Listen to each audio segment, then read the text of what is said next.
Ah, damn, this StreamYard thing's telling me it's showtime.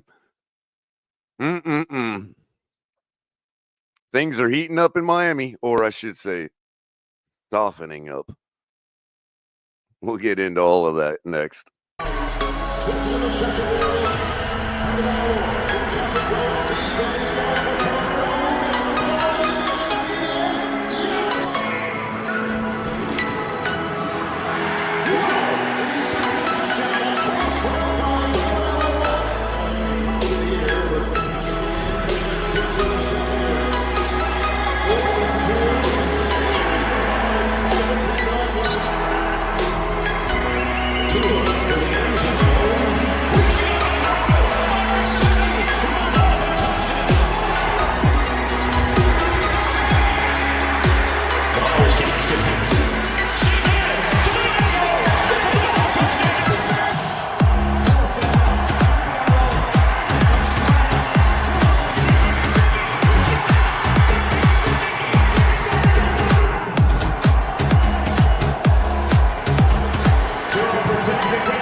This is awesome to go across the country to hear all the noise. It means so much to me. It should mean so much to you. Let me talk about the defense. Okay. Hey, we need a game ball for we. We got 4 sacks. We got 2 takeaways. How many touchdowns? How many touchdowns? He said it was about to be his best game. 9-3 with the sack, 2 PBUs. Calais Campbell. How about walk? 9 tackles and a pick. We had a new fullback, wide receiver, first career touchdown, Malik Washington.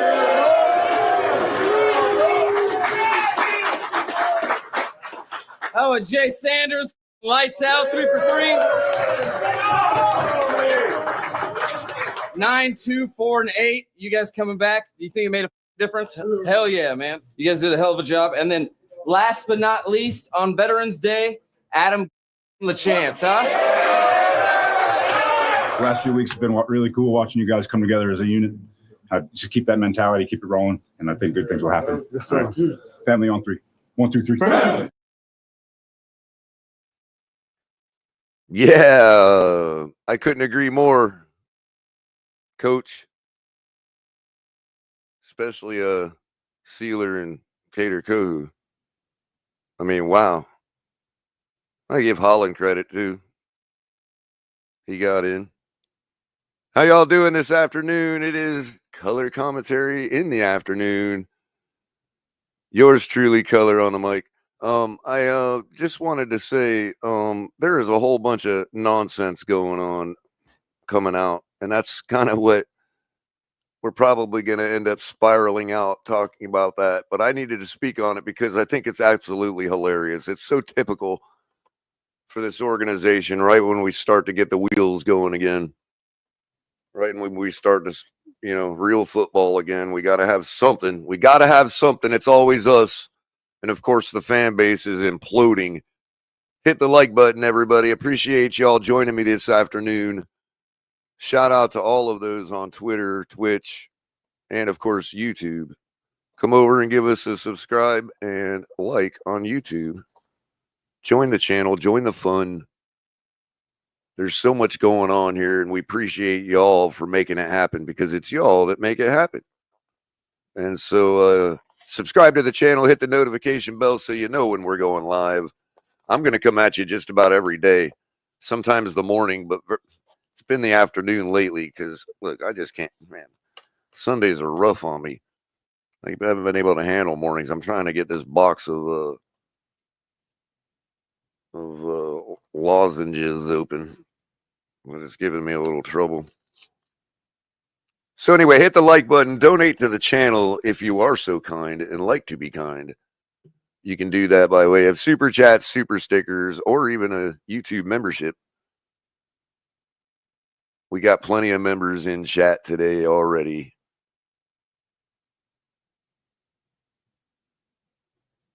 And I thank you all for joining me.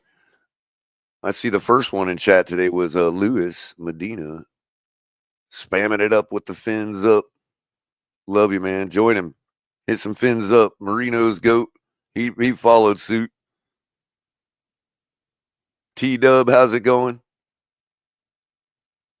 T-Dub had to stand in a corner, like fight out of the corner yesterday on the panel. Yeah, I did an open panel. Rarely do I do them anymore. But I wanted everybody to, talk about the game if they wanted to and all that. Since we did win, it was triumphant Tuesday. But T-Dub did his best to fight out of the corner. Busted a couple people in the mouth and got out of there. Appreciate you coming by, T-Dub. Daniel Berry Sports Highlights, how you doing? Check his channel out. And, of course, Dark Sith Lord coming in behind Joe with the wrench. What's up, Dark Sith Lord? How you doing? I always kind of related to them, too. They get a bad rap. If you go back and read, like, the, 1,000-year history that was already written back before all the new Disney junk, you realize that it's a lot more complicated than just good versus evil when it comes to Jedi and Sith. It always is. Anyway, what's not too hard to differentiate is hard and soft. So the question today, the Dolphins, are we for real? Are we Fugazi, as Capitan likes to ask? Fugazi? Or are we Faux-Pillows? The latest coming out, as you may or may not have heard, Deshaun Elliott being very candid on a recent interview, which I'm going to play for you in a moment. I'm going to play for you his exact words so you can hear his own words, his own mannerisms. I can't play the video because it'll likely be copyright stricken, but I'd love to see you. I'd love to have you go watch it yourself so you can see his own facial expressions because the guy is not talking. You don't see no, I've got a kiss and tell look on his face. He's just matter of fact about it. And I think that's why everybody just imploded because, now obviously it didn't take long, but the mud is starting to be thrown the other way. Deshaun Elliott outright calling the team, some on the team last year, soft. And that was his experience, that the organization itself is soft, that we're his words, this is why we're not going to win in the long run. because our culture is soft. That's what he said. Well, and of course, here, I'll just go ahead and play his own words. While y'all are hitting the like button, and after you hit the like button, make sure you're hitting up the poll. You're not allowed to vote in the poll until you hit the like button. And so far, 10 of you have voted, 7 likes. So 3 of you have already broken the rules. And we will find out who you are, just so you know. We have ways around here. Just kidding. Anyway, the question of the day, who wants pillows? And I put both player and /S for player or players. And then, of course, coach or coaches. Or the third option, Stephen Ross himself just wants a bunch of pillows to lay his head on and go night-night. And he doesn't really care. However you interpret the answer of Ross, the culture itself, maybe. And so far, 10 of you, and keep getting them votes in. 10 in and 10 likes. So thank you, those 3 that broke the rules. Thank you for rectifying that. And everybody should follow their example. However, so let me get this up real quick. Present. You're going to see it for just a split second, but I have to take it back off. I think it's right here.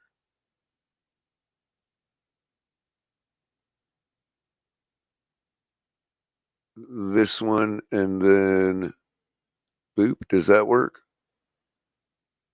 No. Oh, I know it works. Me alone. Ha ha ha. How do you like me now? Oh, now I pulled my screen off the dang thing. All right, here we go. Miami, I can be somebody different, And then we go into that city, and I felt like we were a really good team. And then the injury bug hit us. And then after the injury bug hit us, we played the Titans. When we played Tennessee and lost to Tennessee, you can tell the heart and soul for that team disappeared. We didn't have it anymore. Guys started going out more. Guys started going to the strip clubs throughout the week.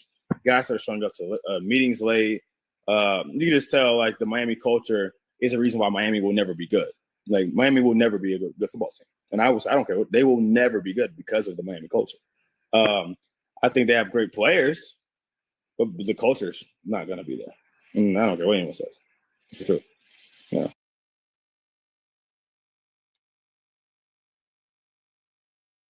Never going to win. I mean, never going to be good. The Miami culture is never going to be way good. Easier to do those things in other cities.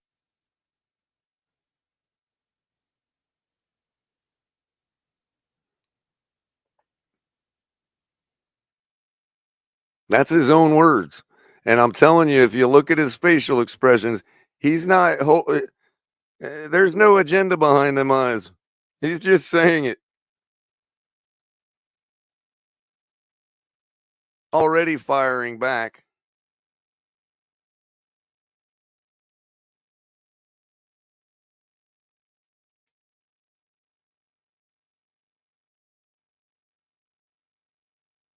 Adam Beasley tweeting out I would say about a half hour to an hour after that broke. And by the way, that was just a clip.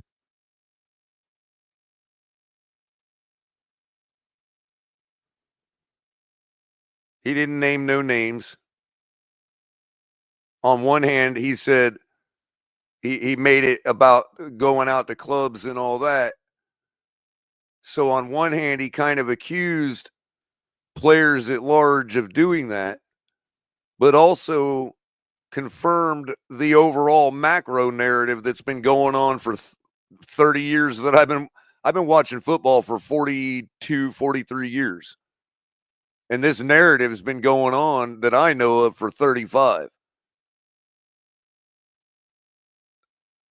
That the town, there's too much to do in the town. That he was adding that macro narrative to it. But he explicitly said players at large were doing that after the loss in Tennessee last year.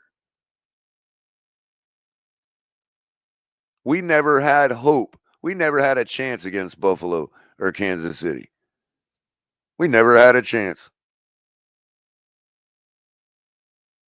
Now, I want to speak on this issue of hard and soft. And I know people are very passionate about it. A few of my dear friends and teammates here.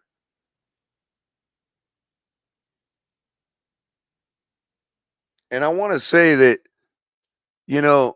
it's there's a big conflation going on. And let me start by let me back up a little bit. I'm getting ahead of myself as I always do. First of all, we're going to get Mike McDaniel's reaction. He did speak on it in his press conference. But right off the bat, Adam Beasley tweets out, and I'm not accusing Adam Beasley of anything. I think it's quite interesting that as soon as another player now, that wants to chirp about the Miami Dolphins, as an organization, a culture, a team, whatever. And immediately it seems like there's this machine of reactionaries at the Dolphins organization that want to, immediately play the game of image smearing. And I'm not accusing Adam Beasley of doing that. I'm simply letting you decide for yourself, because not long after that broke, Beasley tweeted out, coincidentally, Deshaun Elliott in 2023 allowed 5 touchdown passes, 18.6 yards per completion, and missed 9 tackles while a member of the Miami Dolphins. So I didn't know if, on this Wednesday, beautiful South Florida Wednesday, I might add. Let me tell you, it's a little cloudy, but it is so sunny and so dry that the clouds just don't even make a difference. It's so gorgeous out today. Y'all should be outside touching grass right now. But thank you for being with me.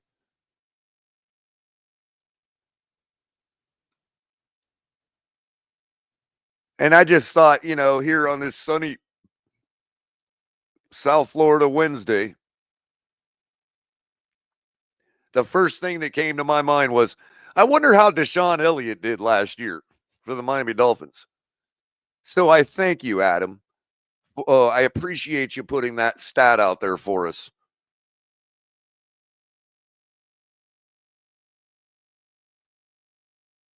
Because when I woke up this morning, I thought, you know what? I really need to know what Deshaun Elliott did for the Dolphins last year.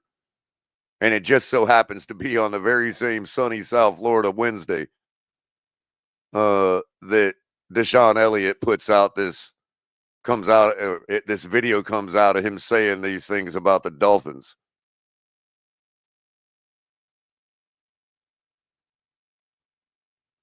Now, the usual suspects come right out on Twitter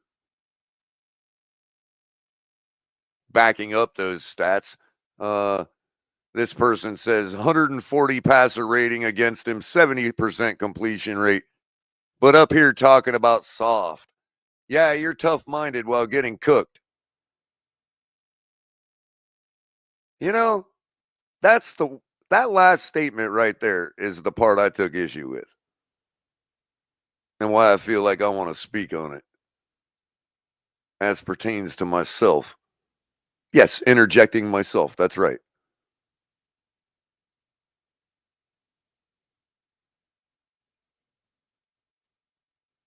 Now, there is people backing, coming in similar position to my own. Well, here's another one. My issue, too. He ain't Ronnie Lott back there, and he was out there with those guys getting beat.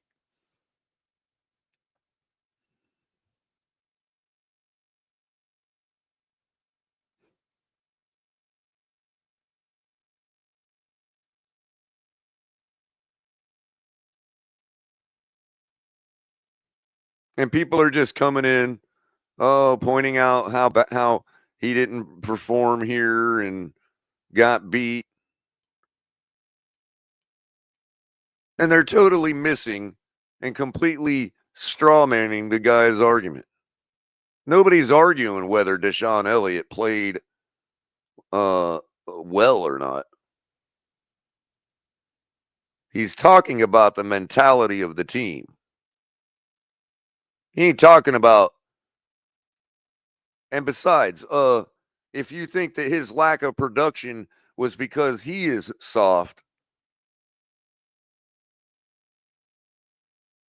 then I would remind you that this man stood up Derrick Henry in the hole at the goal line. Do we need, excuse me.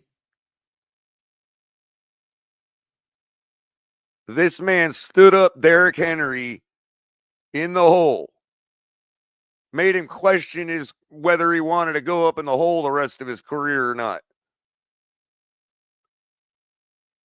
There's only one other person that's been mentally strong enough to do that in this NFL, and that's Steve Atwater, back when he stood up Christian Okoye in the hole. He's only slightly a tad bigger than Derrick Henry. Okay, Aquavision, he's remembered for one play. But the point he's making,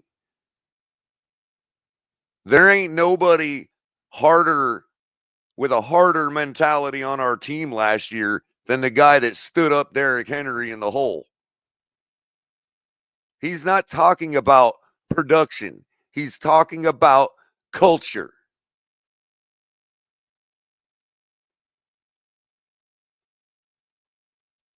Somebody tweeted out a quote of what he said. Let me read what he said to you. Quote, "We played Tennessee and lost to Tennessee. You can tell the heart and soul for that team disappeared. Guys started going out more. Guys are going to strip clubs throughout the week. Guys are showing up to meetings late. And I would add something I witnessed. Guys are playing Fortnite awfully late at night for having practice in the morning. I witnessed that myself. Unless you think I was in some kind of time warp at 1 a.m. on Twitch. So don't give me this shit that he underperformed. He's not talking about performance. He's talking about mentality. And this is where I want to speak. Because I'm about sick of this idea that people's bank account or their performance or their numbers means anything about their will or their strength in their head. Not all of us are physically alpha.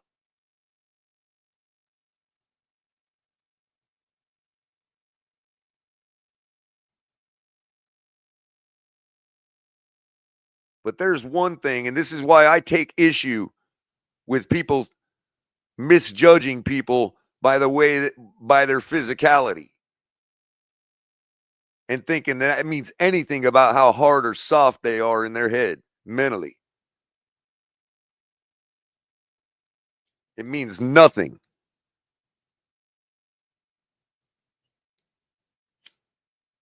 But I tell you this, when you stand up somebody in the hole, you're willing to stand up a guy in the hole that's twice your size and is basically a freight train putting your life on the line standing in that hole. You're not going to tell me he's the soft one. I wouldn't have even cared if Derrick Henry mowed him over. He still ain't the soft one.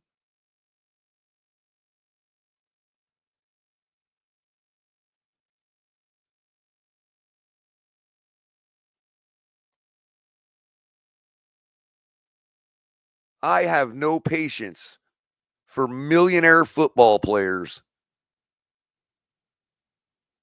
who quit when they get to the NFL and get paid. Because ain't one of these guys was mentally soft when they were coming up in high school, hitting puny little guys like me. Which one of us was soft in the head? Because I got back up every time. Every time they hit me, I got up. I was the one complimenting them on the hit. There wasn't much I could do except play with technique the way my coaches coached me so that I don't get myself hurt. But that don't mean I didn't get laid out. So nobody's going to tell me that all of a sudden somebody's mentally, were they never mentally hard? Were they always mentally soft? Because, boy, it must be pretty fun to beat up on a puny little guy on the football field and act like you're some mentally hard person. And then you get to the NFL and you got to start going to clubs and shit because you lose to Tennessee.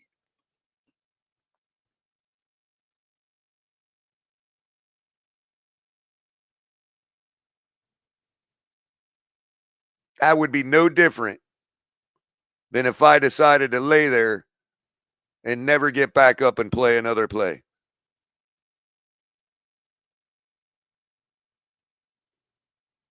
That don't mean it don't take guts to quit something you're out of your league in, but I wasn't out of my league. My hands are too good and my eyes are too good to be out of my league. Mentally soft, I would have stayed on the ground and laid there. Every time. Well, not every time, because it would have been once. But when I got laid out like that, when I got hit like that on the football field, my instinct was to get back on my feet as fast as I freaking could because I wasn't going to let nobody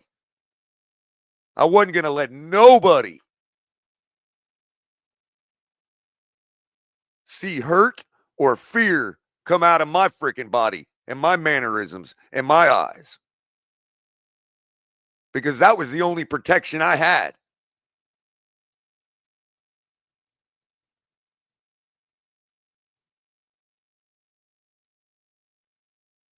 That don't mean I didn't have it.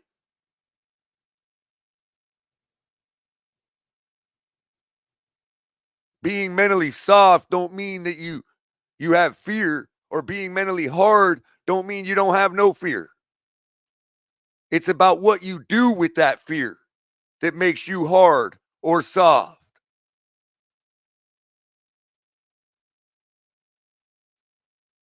And I've said it from the beginning. When they fired Brian Flores. That's right. That's what this goes back to. I said it when they fired Brian Flores. This organization, from the owner all the way to the janitor, fears success.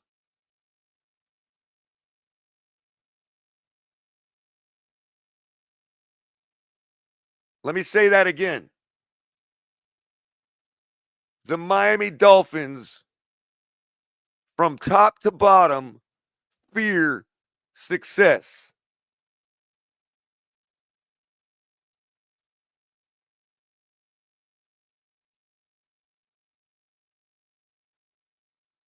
Now, I shared the StreamYard link to the team in a group text. And any one of that team could share it with any one of our mutual friends if they want to get their feelings out on that about Deshaun Elliott's comments. They're more than welcome. I'm not going to drop a link to make it an open panel, but everybody, the people I sent that link to have the authorization to send it to anybody else that wants to say something that they know that we trust. just so you know.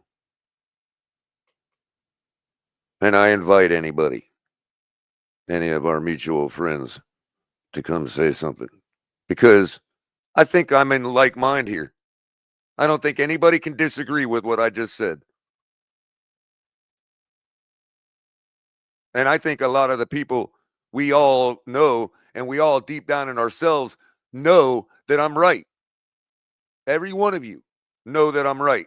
Everybody in chat, in this audience, knows that I'm right.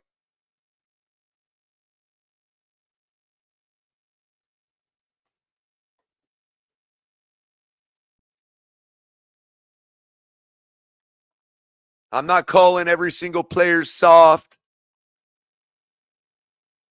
individually. I'm saying this organization fears success, and that's just a matter of what they do with that fear.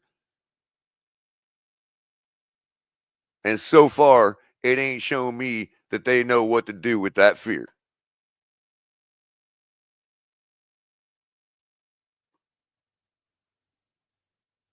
You can either let it control you or you control it. Because if you control it, it is a powerful ally.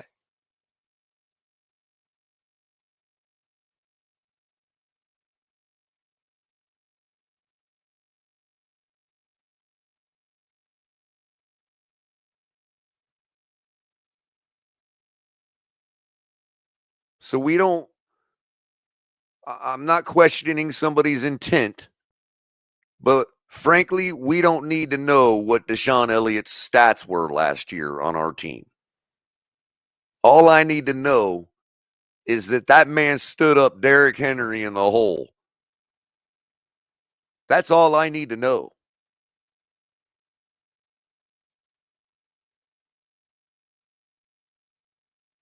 Somebody asked why he's on his fourth team. I have no idea. Because there's a lot of soft teams out there.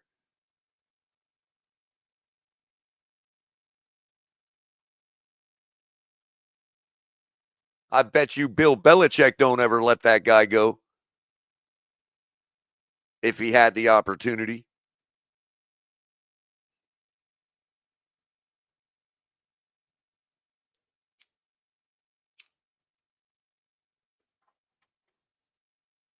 Maybe he ain't good enough in other reasons. I don't know.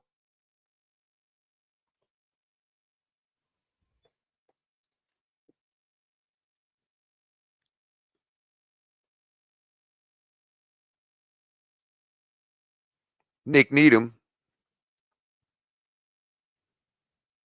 asking a very fair question. Because Nick Needham is probably not soft. I would never say Nick Needham is soft. The man suffered an injury.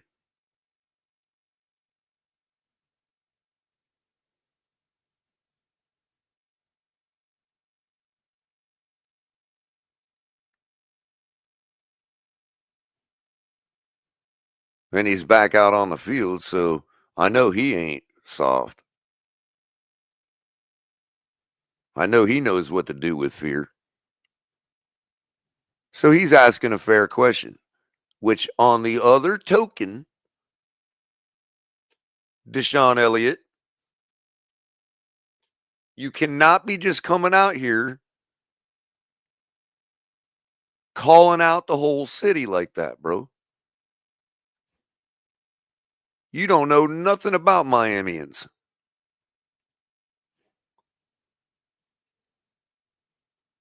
Now, you could have been meaning Miami as a football organization, fine. But you associated all the amenities that are available in Miami and equating it to causing a situation where players will always check out on the season.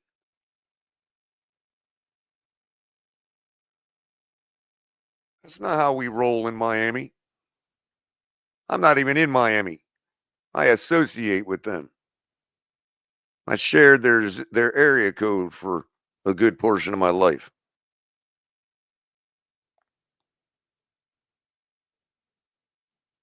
But it's the same culture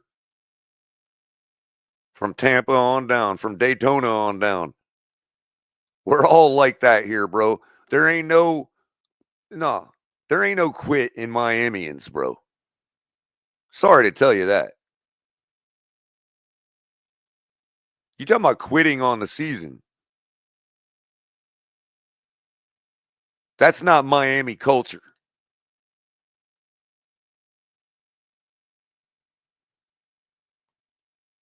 You see any quit in this guy?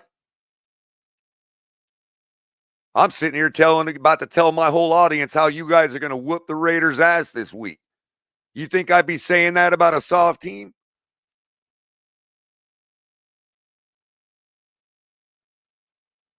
Ain't no quit in Miami.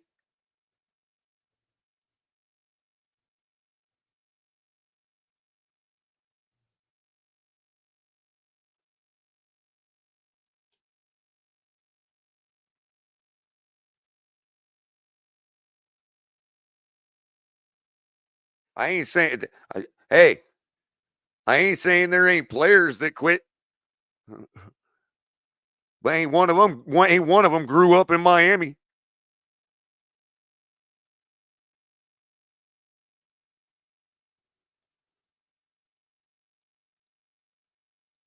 Mike McDaniel grew up in Colorado.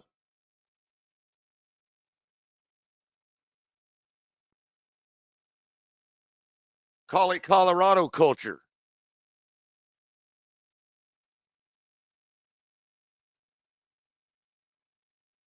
There's a lot of nice nightlife in hot Atlanta, too. You don't see anybody calling out Atlanta.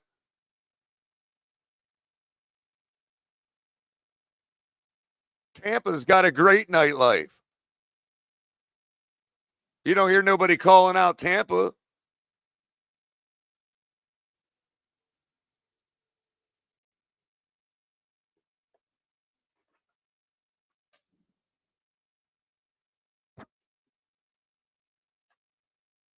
I mean, maybe you couldn't handle Miami and football at the same time. Good point, Troy. Maybe he couldn't handle Miami and football at the same time. So, that being said, Elliott, we're going to need you to put some names on it, bro.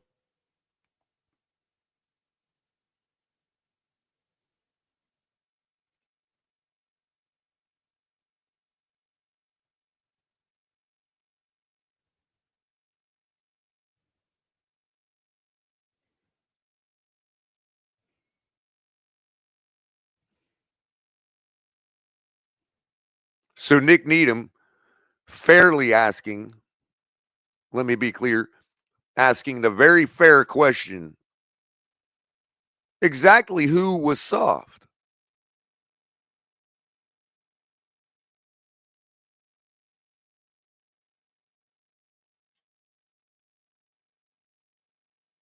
I mean, we're going to need some names. I think that's a fair question. How about you tell us, Nick? We know you're not. We know you got it. We know you got the goods.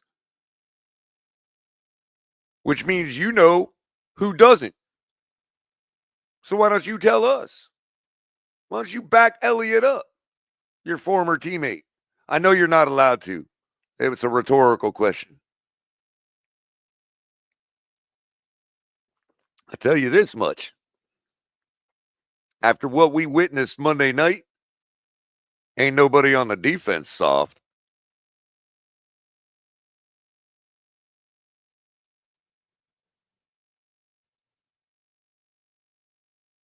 I mean, there might be, but there ain't no indication Monday night there's anybody soft on the defense.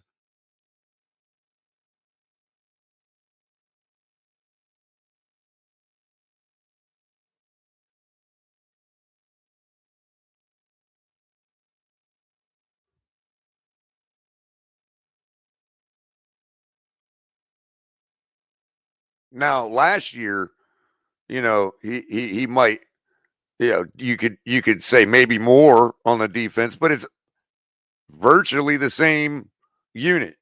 It's not like we made huge changes other than getting rid of Wilkins and Van Ginkel, bringing in a couple other guys and drafting a couple. There really ain't much difference.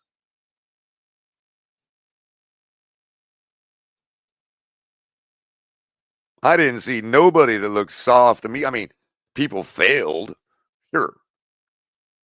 There were failures here and there.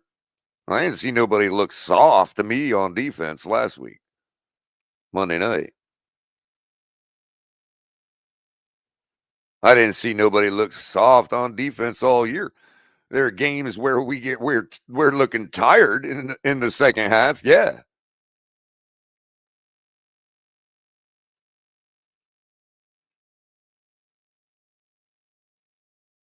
Maybe they should get the pillows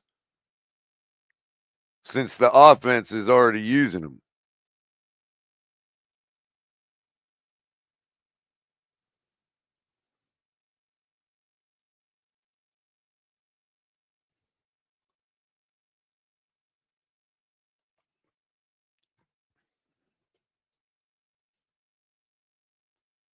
So I got a DM from El Capitan.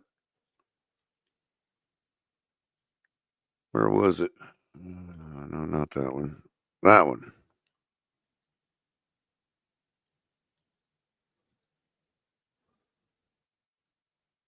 Barry Jackson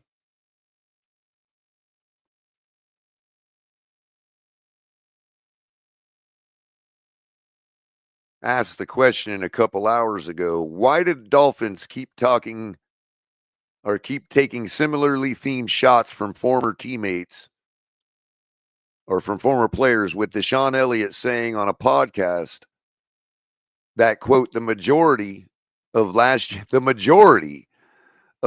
year's Dolphins roster were, quote, not mentally tough individuals. That's what Barry Jackson reported 2 hours ago. Barry Jackson just tweeted 12 minutes ago. Now, wait, now, make sure you're hearing this. Just tweeted 12 minutes ago. Just got out of the locker. Several Dolphins Dolphins irked about Elliott's comment. Kohu, who is a very tough guy, no kidding, quote, he's not here for a reason. I don't know why he would go on a podcast and say anything crazy like that. If that's how he feels, he could have went on the podcast and said what he wanted to say without trying to throw shots. I feel like when he leaves the Steelers and goes to another team, he'll probably do the same thing is what I think he meant. I got no respect for it. I didn't think Deshaun was the toughest guy. End quote.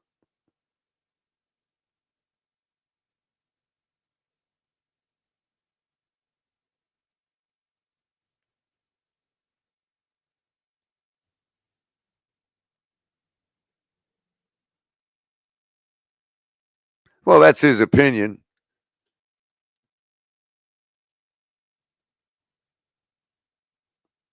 Again, I would argue and throw one piece of tape at you is all it takes.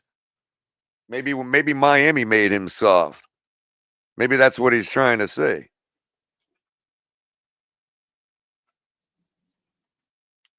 Yeah, maybe there is a little bit of projection there, but that doesn't negate the fact that he thinks his opinion, just like your opinion is valid, Gator, his opinion is that the majority, he didn't include you. He didn't include the players that are probably irked. I'm sure there are players that are irked because he didn't name names. That's why I would agree with you and Nick and anybody on our team that says he needs to speak names. I would agree with that. But don't think that the evidence that the people don't and the fans don't see the evidence to support what he's saying. Let's be real here. Let's keep it 100.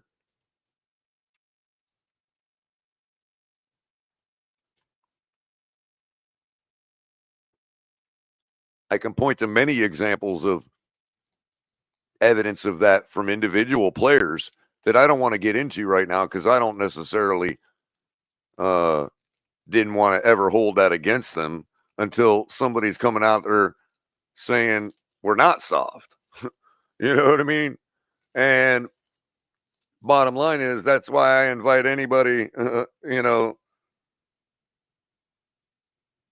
from the team or that the team knows to point any of that evidence out. I just don't have the energy for it. So in the meantime, I will get,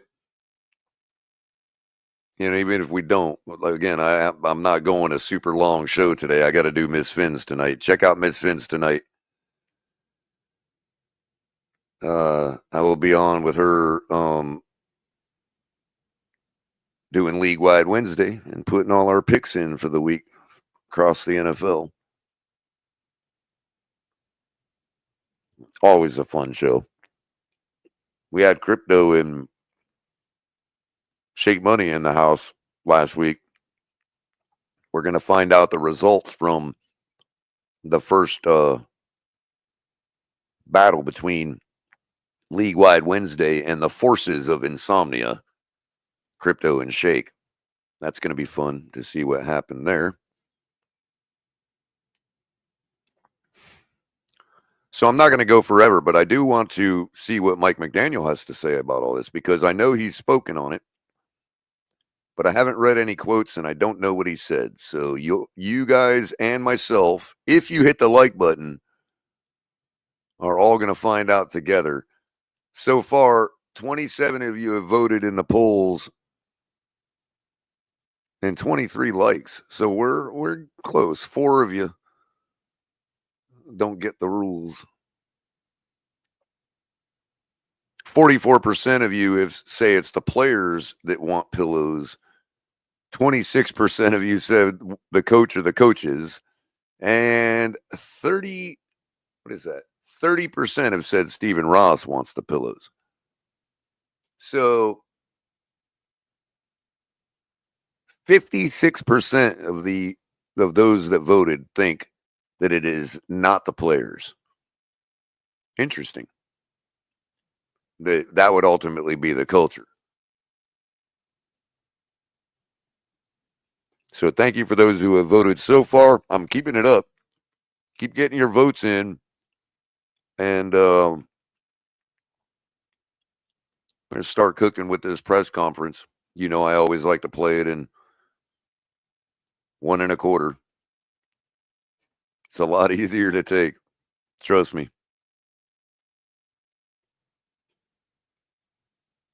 Now, that's a great perspective, Day One.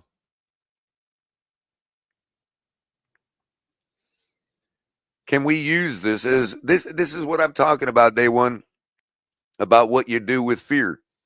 If the fear here is success, then sure. This is what you would do with that fear. You'd smack that right up on the bulletin board and say, what? Now, I believe the defense is, you notice how the people that have spoken on it so far are all from the defense. You notice that? Don't think I missed that.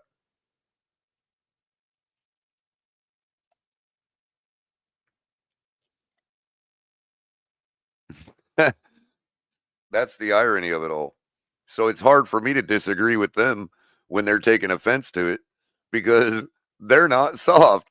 I don't think Deshaun Elliott is near who he's talking about. I mean, I don't think Deshaun Elliott is talking about any of them guys. And now Cater has kind of now exposed himself to say, well, I thought you were soft. I don't think he was talking about you, Cater. But as my good friend Nene always likes to say, what is it? What is it, everybody? Put it in the chat if you know what Nene always likes to say.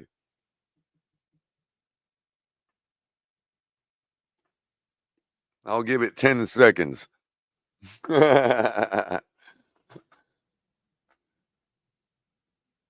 right, 10 seconds is up. You had enough time to type it in. Nene famously says, hit dog will holler. No, Red, White, and Bills got it just before I spoke the words, man. There you go. Look, the Bills fan knows. Good job, Sean. Nene will be proud. Now she knows you. Now she knows you listen to her, and you take what she says to heart. Great job. Anyway, yeah, a hit dog will holler.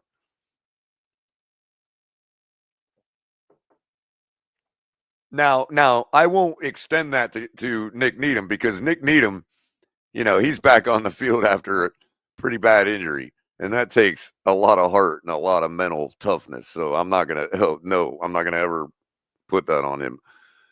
And he was just fairly asking the question, "Yo, we're gonna need some names here. You can't just say something like that without some names, man." In other words, put some relief on some of the guys on the team so they don't have this ghost hanging over their head of the fans having their stink eye on them. So it'd be nice if you said some names so that other players can go, I know it's not me, but that don't mean that because every time I underperform now the fans are going to say I'm the one that's soft. Because they're already doing it. They're calling Elliott soft for underperforming last year. So again, a hit dog will holler.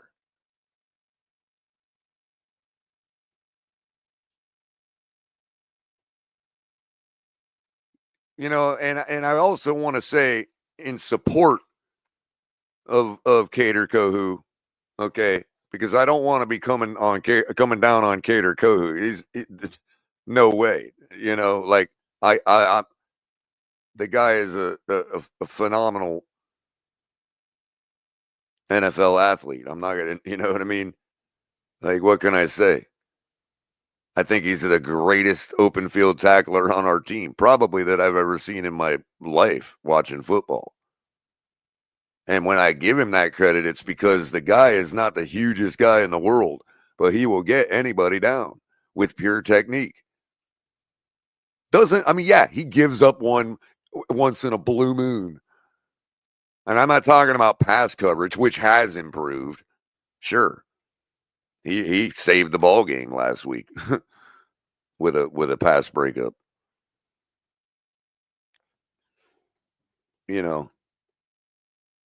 Yeah, it might have gone way over their head, but the reason the ball went way over their head is because he had the guy covered.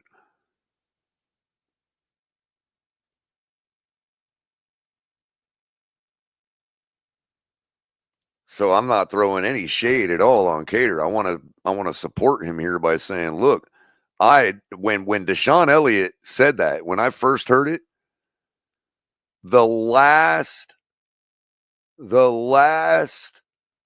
thought in my mind was that he was talking about anybody on the defense. Everybody knows I'm the biggest supporter, except for maybe one or two as far as softness goes. Now, again, we've gone through this before with other people on defense, which bugs the ever-loving you-know-what out of me. I've already said it once. We're allowed once or twice, so I'm not going to say it again. I'm going to try to be, have some decorum today and not use foul language. Hopefully we can keep that up, but at least for this time of the day. Trying to make it podcast friendly. Hit up our podcast. We're trying to put them out. If we can keep them podcast friendly, we put them out. But here's the thing. We've already been through this with the defense. Okay. The fan base at large, who has been in support of the defense for the last 5 years,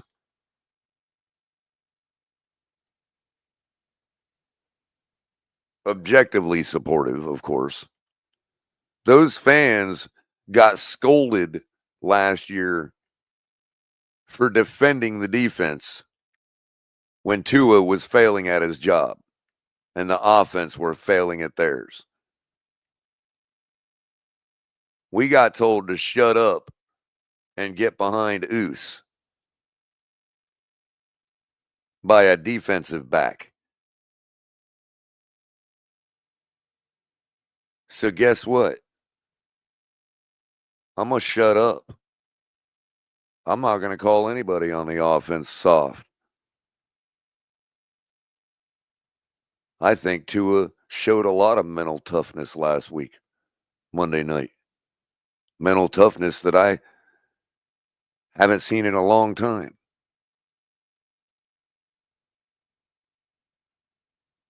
That doesn't mean he hadn't had it. He just hadn't shown it. Or it hasn't been evident. Well, it was evident Monday night. So guess what?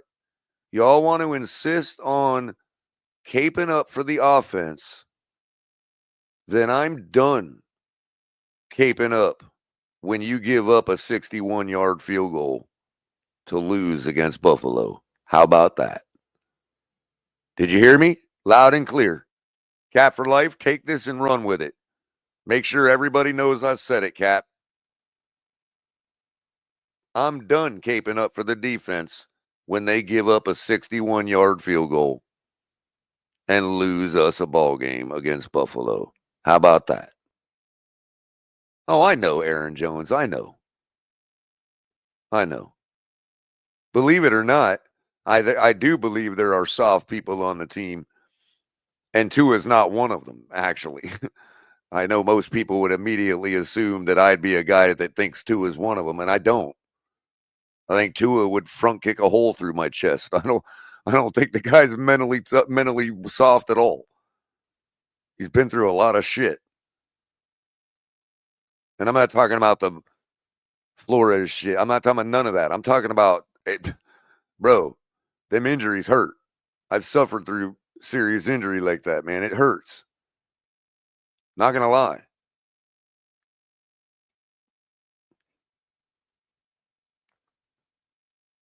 It's enough to ruin anybody. The fact that he even takes the field, I know the man's not mentally soft.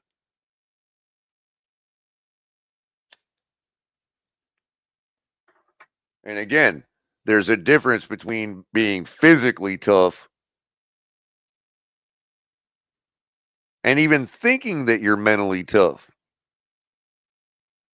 When it comes to things like success, though, okay? You're absolutely right about that, Aaron Jones. Look, we're agreeing today. Look at that. People mistake being humble as being soft, right? Don't confuse kindness with weakness. That's another way to say it.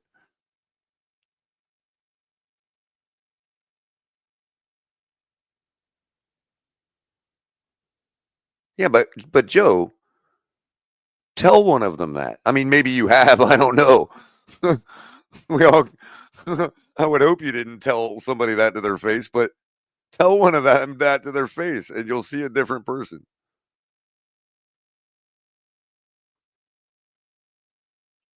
I'm sure you'll find one or two that are. You find one or two softies in any population. We call them betas. This is what we're talking about here. We're not talking about softness per se. We're talking about betas. Not an alpha B, a beta. Elliott's saying there are betas on our team. And that the city, the amenities, the vices that are available to the players make them beta. That's what he's saying. I just translated it all for you. He's saying that Miami makes players beta.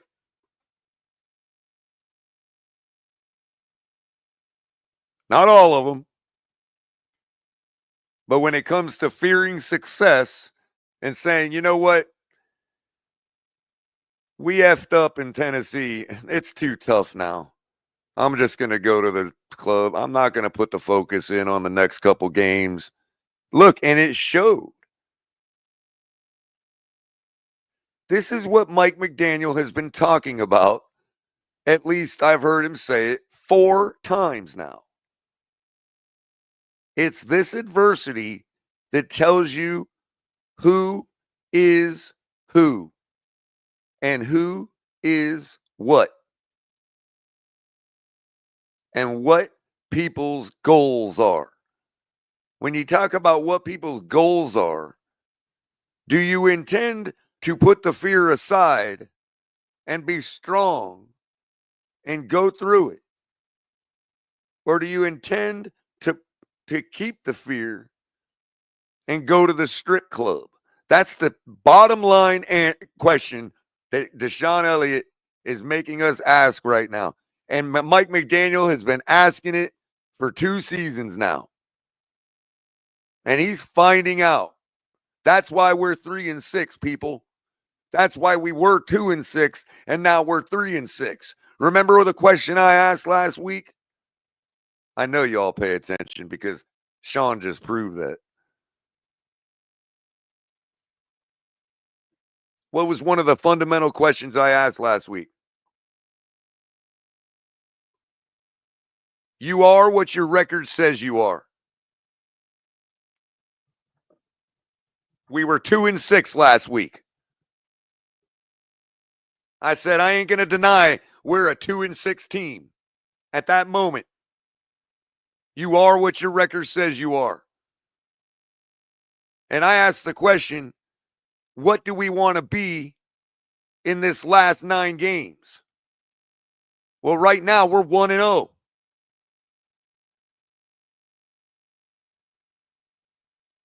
But we're still a 3-6 football team for a reason.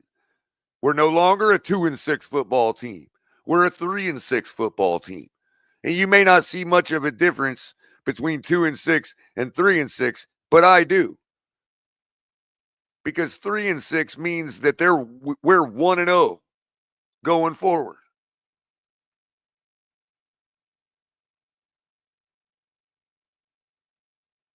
So in that paradigm, we're a 1-0 football team. What do we want to be next week? Do we want to be 1-1 or do we want to be 2-0? At the end of this next 3-game stretch, do we want to be 3-0 or 0-3? Do we want to be 3-0 or do we want to be 2-1? Well, everybody would say, "Oh, we'll take 2-1. It's Green Bay." No. Do you want to be 3-0 or do you want to be 2-1 in this next 3-game stretch?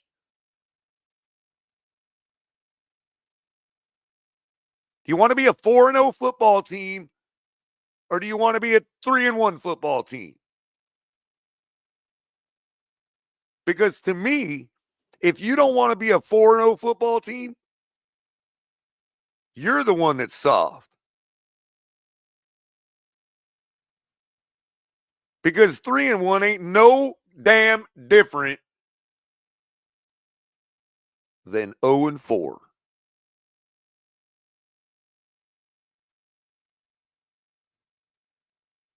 Not for a 3-6 football team. Because if we lose to Green Bay, we roll through these next 2 games and we lose to Green Bay for all of the other reasons we've always lost, then yeah, we're afraid of success. Sorry to tell you.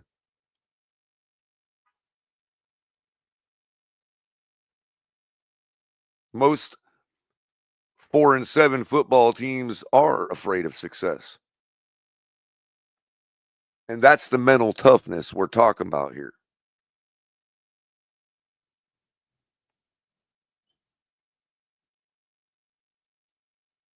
Miami, he's saying Miami makes it easy to succumb to that fear. Fuck that. I ain't afraid of nothing, man. Yeah, I can get afraid in the moment. I harness fear. I say, you know what? At some point, you got to realize, if this is what's to be, this is what's to be. Every one of us are going in the earth. Well, unless you believe in other ways after you're gone.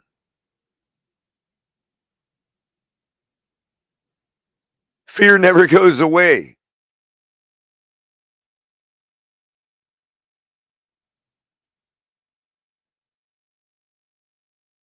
The people that succumb to it are the soft ones. It don't mean they're physically soft. It don't mean that, man, they can't handle a hard day. No. That's not what we're talking about. We're talking about success. We're talking about beating the Tennessee Titans last year. When you failed to do that, he's saying the team went off the rails emotionally. They got in their feelings. That's what he's saying. The majority, he said, got in their feelings. I don't think he was talking about Cater Kohu. I don't think he was talking about Nick Needham. I don't even think he was talking about Javon Holland, even although you could argue. Javon Holland's a tough guy, mentally. I know people think he's a little off, but whatever. I think Odell Beckham Jr. is tough mentally. I'm not going to sit here and go through every single player. That's for, in fairness to Nick Needham, that is for Deshaun Elliott to do.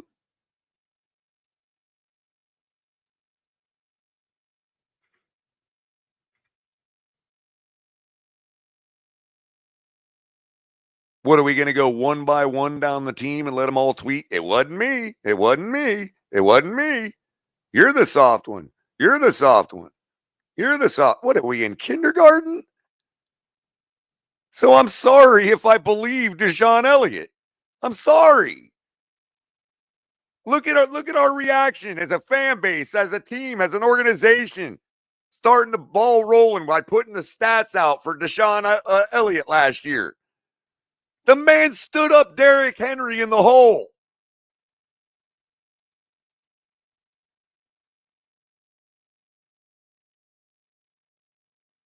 You go out there and call Steve Atwater soft. See what happens.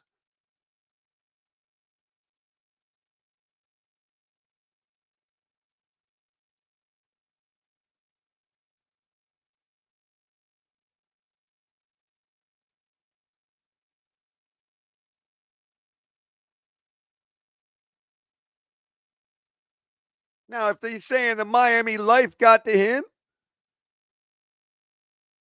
and he couldn't put aside the fear of success,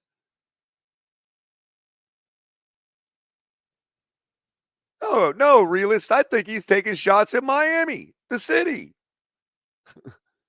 the people, our culture here in Miami. Because he's obviously projecting.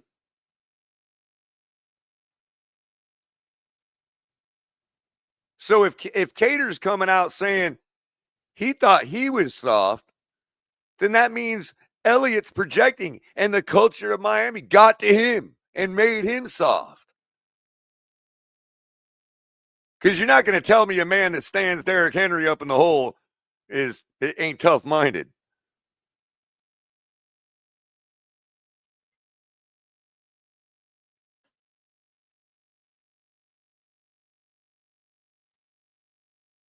I mean, I'm sorry, man. This whole notion that Miami is the only place where you can go to a strip club is just so. I mean, it's so. Oh, there's so. You know what? The media and now apparently the sports media, everybody involved, is still left over from all that nonsense that just went down, and everybody knows it. Okay, I'm sorry. The attacks on the city of Miami and Miami-Dade County need to stop.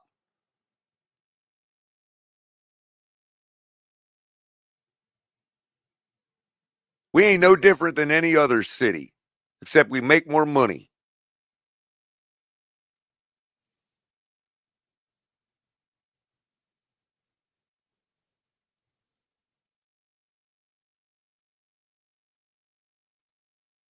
Talking about L.A. What? The Rams just won a Super Bowl. That's Los Angeles. Crypto, if you're listening. Tell us how it is in Los Angeles.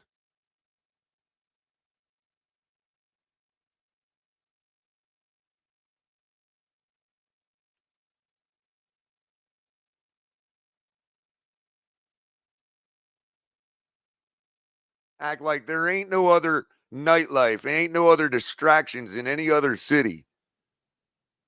Like I said, our coach is from Colorado. Our GM's from God knows where. Oh, Boston.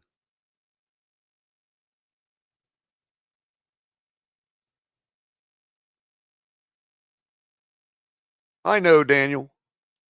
That's why I'm tired of all the slander. We know why there's slander, why the media slanders Miami now. We know why. I won't get into it.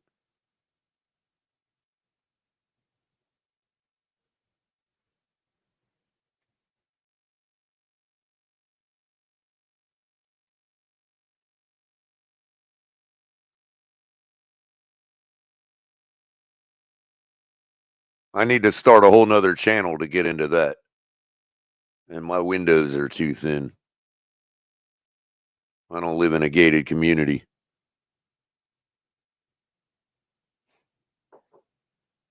Although what I do live in apparently is a nice quiet neighborhood all of a sudden where the kids don't have to walk over the drug addicts.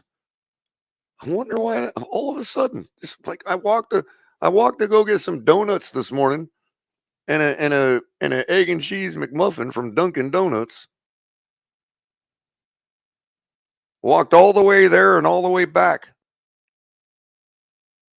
Didn't see a single person. Nobody sleeping in the back behind the Walmart. Nobody. No, none of that. All that gone all of a sudden. Wow. I mean, I call that service, ladies and gentlemen. That's what I call that. Well, they don't call it a McMuffin.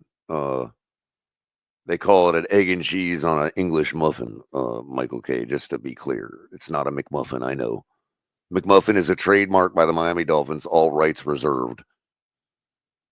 And that was not a paid endorsement. Damn, Michael K., you always got to make work for me, man. McDuncan. See, now you're being slanderous. McDuncan. Oh, my God. That's the funniest thing I heard all day, Michael K. That's how boring my life is these days. But yeah, I call that service, man. That's some, tell you what. Whew. God bless Florida. Anyway.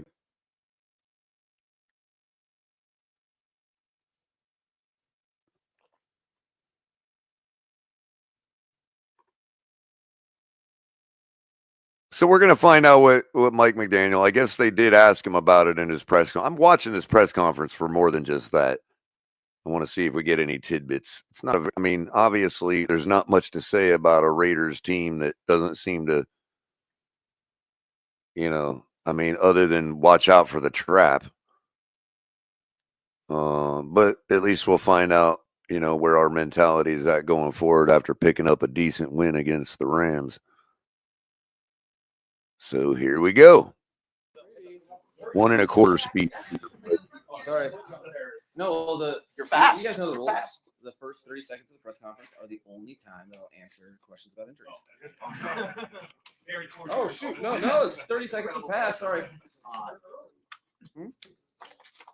So you'd said to ask you about Rob Jones. But are either Chubb or Good in addition to winning with Browns this week? Whoa. In addition to? Those are top guys. You're assuming some stuff. So yeah, I think it'd be a good question to ask me tomorrow. No, just kidding. Isaiah Wynn's window will be opening today. And we're taking Rob day by day, letting it cool down and getting treatment and seeing don't really have a timeline. But I know he'll be doing everything to get back on the field because he's playing very well. I see them through the glass working. We don't have we're not in a setback situation. The most I could give you is I would anticipate good a little bit before Bradley when that is. I look forward to you asking me next week. He's like, I'm looking at him through the glass. I'm looking at you through the glass. Don't know how much time has passed. Oh my God, it feels like we're losing. Wow.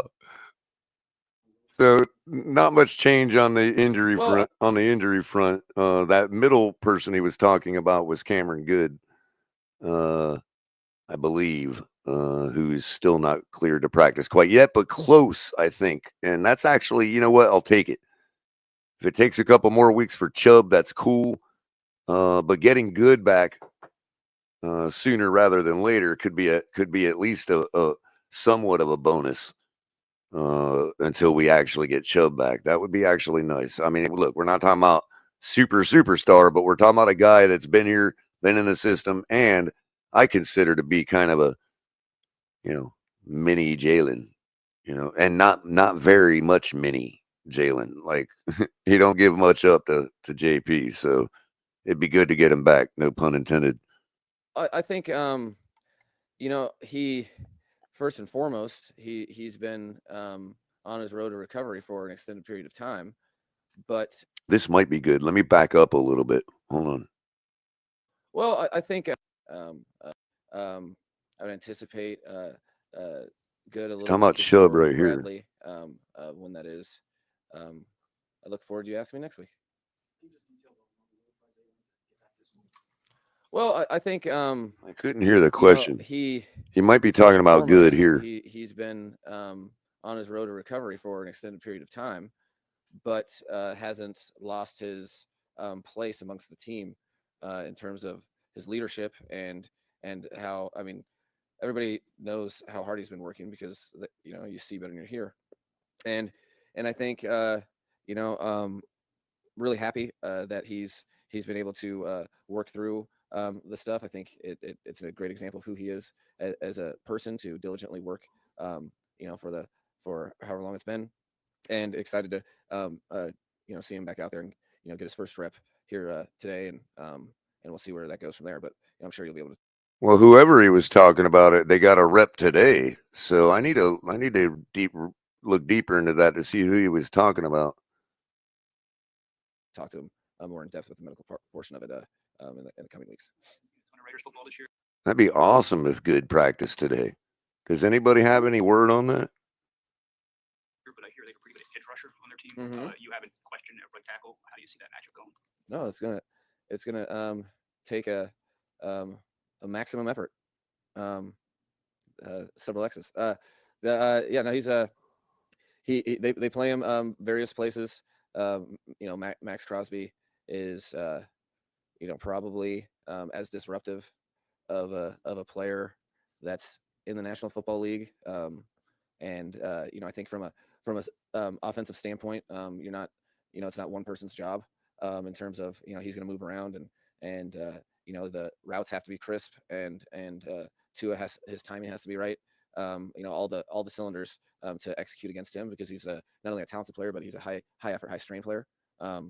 So I think that's one of the better players in the entire league. He is a challenge, so you have to be very mindful. And like you're faced with various challenges in the National Football League week in, week out. It's not one individual's job.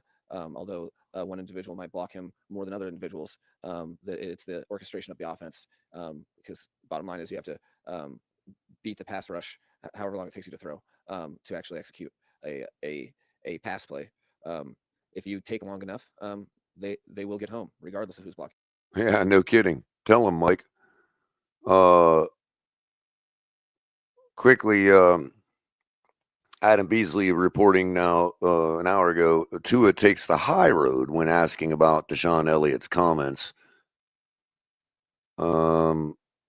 So obviously the pertinent question is, why did he take the low road on Flores? Maybe somebody finally taught him. how to interact with the public. I don't know, but interesting. So I think it's a collective effort and an attention to technique, fundamentals, and details of the plan. Do you anticipate that right tackle job being Lamb's until Patrick beats him out? Is this going to be week-to-week thing? How do you see that? You know, I think you base those decisions off of, you know, like a day in, day out work. I was happy with the way that Kendall played, and you know, it's like really all the positions on the football team. I look at it like, yeah, so that's his job. However, you know, my job as a head of coaching is that if somebody goes and takes that job somehow, some way, or deserves an opportunity, that's when they get it. You know, so I think you know, diligently working week in, week out can help you know, give someone their best shot. You talk about Patrick, give him his best shot at competing there. But you know, I thought Kendall played winning football, and which he's done against all sorts of different opponents, and at left and right tackle since he's been here. He's a consummate pro and very effective. All right, so Mike McDaniel approving of Kendall Lamb's performance. I just want to grab a listen to this real quick.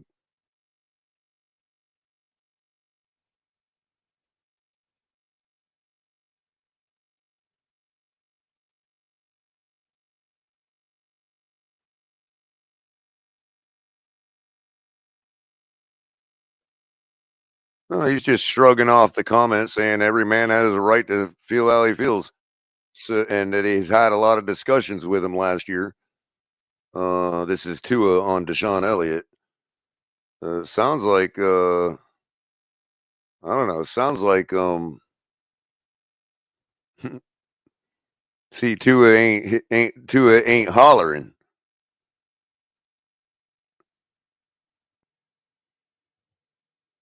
You know, oh, it's too fast there, and I'll back it up a little bit if you want. But it sounds like Tua's not hollering. He's shrugging it off like, he ain't talking about me. I guess that's the attitude you want to have. I mean, if he ain't talking about you, but talking about how we had discussions last year. Sounds like Tua might agree with him and don't want to call anybody out. You know, let's be real. It's not like everybody catches the football when they're supposed to. You know, so instinct has kind of taken over with Tua and some of these collision plays, especially like the poor tackling attempt and lowering his head in other instances. How do you specifically go about trying to train that out of a player? And has there been more effort this week to teach him how to tackle a little better? Yeah, he still has a tackle me. I've put him through a ton. You know, I think there's different circumstances. I think, you know, when you're carrying the ball and you think that you're protecting yourself, you also know willfully that you're trying to run somebody over or be physical. And I think, you know, Tua is very has a deep understanding of the ramifications of him being irresponsible with the ball in his hands.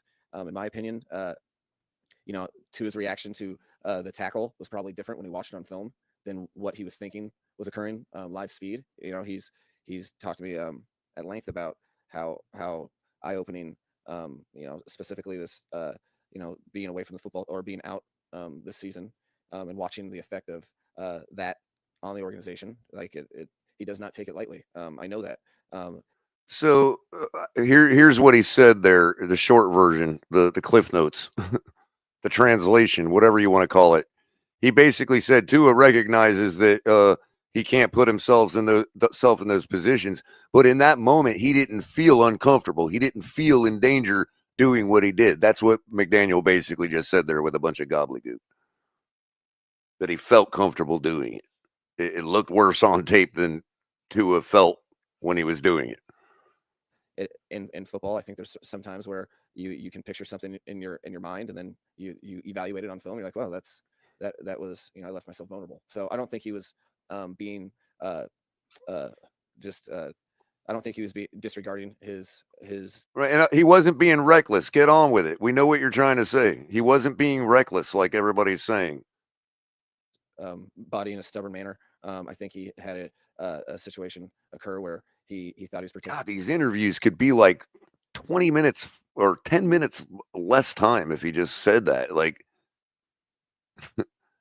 you He felt comfortable doing. He didn't feel like he was being reckless. He recognizes he can't be reckless. He didn't feel like he was being reckless there. Next. Himself, I think he's visually seen how he was a little vulnerable, and I expect him to make the adjustments as he's made all sorts of different adjustments in his game that aren't strictly just how he protects him. I wonder if if McDaniel, I wonder if he talks like this normally to people, like when he's coaching and all that, because it almost makes me think, well, if you were to like shorten shit, he'd probably gain like another 3 hours of game planning time a week. You know what I mean? If he just like got to the point quicker. Himself, but how he plays. With the win Monday, obviously keeps a lot of your goals for the season in play. But when you're going through the losing streak, was there ever a sense of desperation in the building, or were you guys more of a trust the process kind of feel here? Well, I mean, there's, in the National Football League, because of all the things all the fruits that it bears, there's. Oh, by the way, I interrupt him so I don't have to interrupt you all. You know what I mean? No, I don't want him to be Belichick, Aaron Jones, but geez, all of that, what he just said there was just to say Tua wasn't being reckless. Like, seriously, every word he said for the last 2 minutes was to say Tua recognizes that he can't be reckless. He didn't feel like he was being reckless there, and I don't think he was either. Boom. That's it. That's giving you all the information. That's not holding nothing back like Belichick does. You know, if you wanted to be the Belichick answer would have been, I don't know, ask him on to Vegas. You know what I mean? But hey, I get it. You know what I mean? Yeah. I mean, man, so much time he can save himself. Besides, again, this is why I interrupt people when we're on a panel and all that, because people do this. This is called bloviating, or gish galloping, or blathering. It's like, just get to the point. I already know what the point's going to be before you get all that stuff out, because it takes a person so long. I probably am guilty of the same thing. I probably do that, and that's why probably people interrupt me too. I'm not saying I'm perfect. I'm just saying that, I'm recognized. So this is why I'm doing the McDaniel roast every other day, because I'm allowed to interrupt him. I can just pause it, and you know what I mean, and it doesn't offend anybody. I can get my interrupting out. There's also consequences that I don't think people quite understand. There's a lot that goes into it, a lot of preparation, and particularly you're getting yourself prepared to try to go win a game, and when you do that and you fail, and then that occurs over a 3-week time frame, it feels like an eternity. So I think after you lose one game, you are incredibly urgent, and that urgency just continues. You don't, as a coach, you're not expecting anything. You're trying to handle the team and get them focused, give them their best chance to win. So what gives us the best chance to win against Las Vegas this week, Coach? Following game, but I could tell that guys we've gone through the process. We've been very clear about communicating things that were keeping us from winning football games, and I think all you can do is hold each other extremely accountable. And I think at some point, if everyone feels accountable, you can press forward, and you can bear the fruits of all that those hard lessons. So I think I don't know how to frame it necessarily. I just know that there's been an urgency for us to turn our season around, and we've looked at it like what we are trying to turn each day around, trying to fix each day of prep. Okay, define turning around, though. That's what I think that's what people are so in their feels about Deshaun Elliott's comments. It's like, define turning it around. Are we now tough-minded going forward? Are we like, we're not quitting this year? Because we had a lot less adversity last year. Tennessee wasn't the end of it. We still could have captured the division. We still could have even captured the AFC.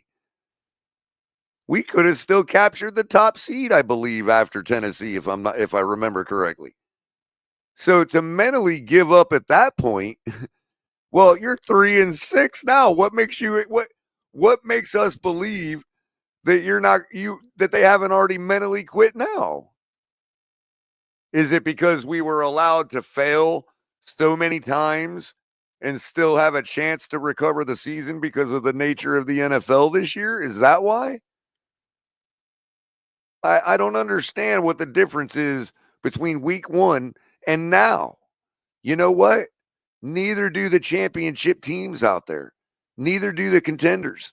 They don't understand what the difference between week 1 and now is either. That's why they're contenders. That's why they're all 8-2. No matter what their schedule looks like.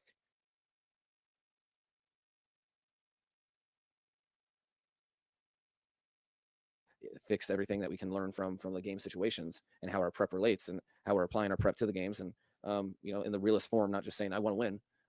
No, doing something about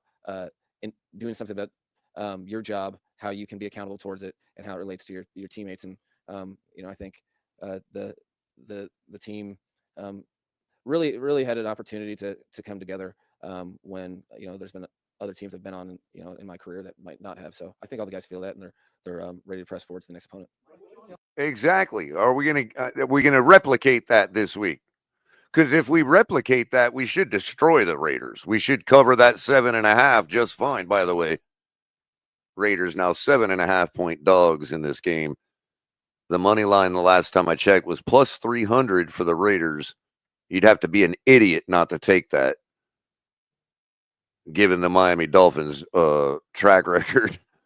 Not trying to throw shade on my own team. I'm just saying if you're a bettor and you're looking at the best plus 300 game you're going to ever see in your life, this is it. This is the definition of a trap.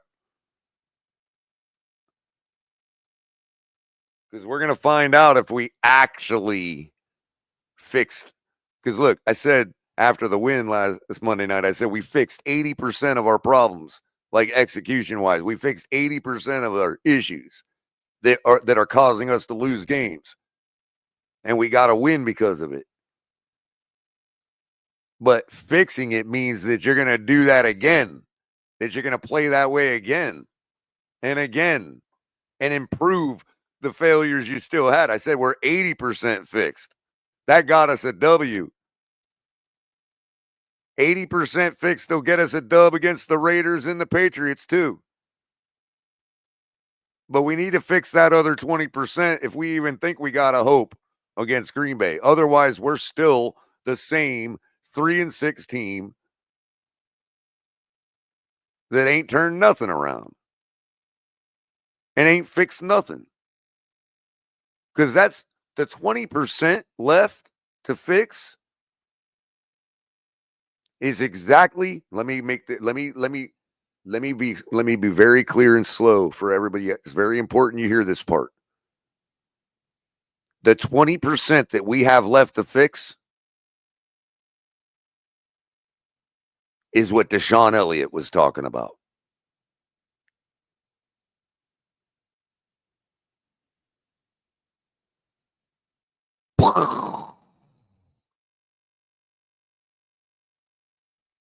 Because if we fix that, Green Bay shouldn't be a problem. Because it's going to be cold. And it's going to be icy. And it's going to be nighttime. And it's going to be on Thanksgiving. And it's going to be the only game on TV. And it's the late game. It's the after dinner game.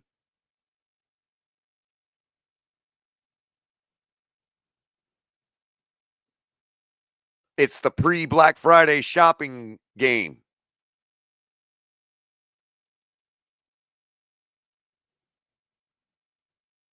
Everybody that watches football is going to be watching that game. That 20% that we got to fix is going into Green Bay and handling our business. Even though it's Green Bay. That's the 20% we got to fix.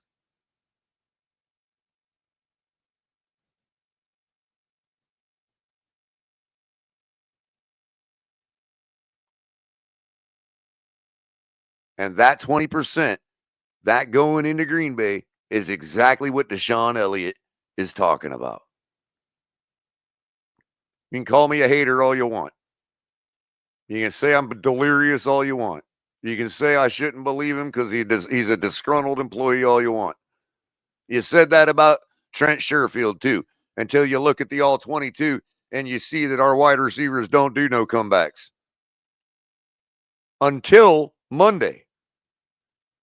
Credit to Jalen Waddle and Odell Beckham Jr. and another guy that got hit on a nice throw by Tua between like three guys.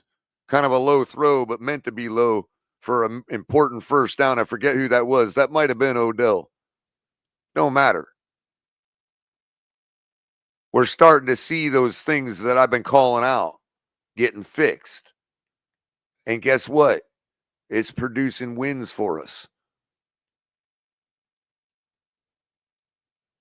Tua getting out of the pocket right away, early. I don't care if there's pressure or not, because guess what?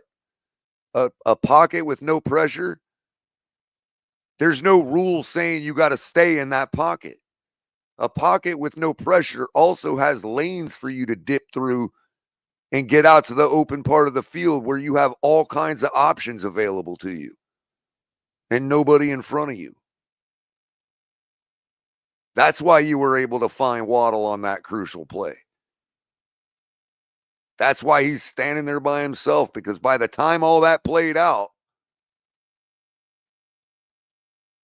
the defense can't run with him all that time. It's the same as when our defense fails. It's the same thing Kyler Murray did to us repeatedly. He don't have to be as fast and all that, but take advantage of even a clean pocket. Get out of a clean pocket even sometimes. That's okay. And I'll tell you why. I'll tell you where that manifests. Tua's pressure rate last week was like 10% Monday night, believe it or not. Even though he took all them sacks and all that pressure in his face a couple plays, his pressure rate was still only 10%. And this is the part where you guys will say, Culler, that's because he got out of the pocket finally. And he even got out of clean pockets. And you know how I know you're right? Because you're not going to believe this. His pocket time on the season now is 1.7 seconds. That dropped from 2.1 to 1.7 average in one game. So yes, Tua was leaving the pocket, and Tua was even leaving clean pockets because his pressure rate was only 10%. And that's okay. That's what I want to see get the pocket time drop, not the quicker throw. Get out of the pocket. Now you're talking about he's got an exceptionally low pocket time compared to even a Lamar Jackson or a Kyler Murray, because when he's in the pocket, he's getting the ball out quick. So either he's getting the ball out quick or he's leaving the pocket now. He's doing both, which means his pocket time has in one game dropped through the floor.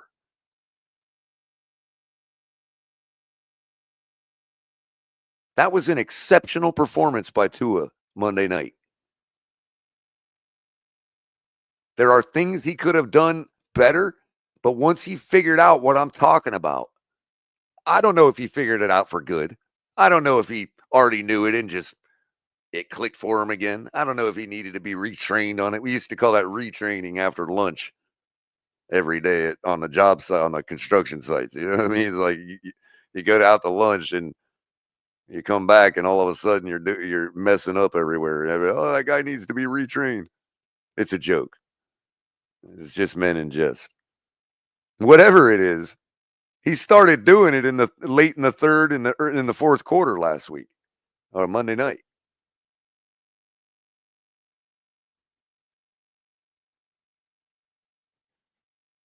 That wasn't the only time he left a clean pocket. I saw it several times. That's why his pocket time dropped through the floor. So now we're getting the best of both worlds. We're getting a quick strike out of the pocket, and we're getting a quick leaving of the pocket when he's just like, you know what? I can already see, even though my pocket's clean, I'm not going to stand here with jitters until something opens up in the secondary or the pocket collapses. I'm going to get out of it now. And I'm going to buy myself that. I'm going to bank myself that time early. And as I'm doing that, stuff's developing. If I'm keeping my eyes down the field, which I can because my pocket is clean, which means exiting the pocket is also clean. So he can keep his eyes down the field, which is what you want your quarterback to do. Always have your eyes down the field. Once he got out of there and he's tiptoeing down the line of scrimmage, Josh Allen style, and then just rips that ball open out to a wide open Jalen Waddle. So guess what happened there? Let me explain this a little deeper. I know I'm kind of going off on a tangent. But you have to understand this because we're not just talking about Tua making this decision and doing it right off the bat, and that's the whole plan and all that to make myself look good. No. What happened on that play was he made a mistake, a similar mistake that he makes quite often, where he was in the pocket and just missed. He didn't see Jalen Waddle streaking down the sideline. Maybe he had players in his way in the secondary. Maybe he had linemen in his way. But the pocket was clean. But there still could have been bodies in front of him in his field of vision. Who knows what it was? He missed Waddle streaking down the sideline. Would have been a touchdown because we know he gets the ball out quick. We know that would have been boom. That was likely the hot route, the hot read. He missed it. Now, normally, he's going to take some check down or a pocket's going to collapse and he's going to get sacked. That's what normally would happen. And that's why we complain about it. And people say, well, you can't hit them all. You can't. Sometimes you miss a guy.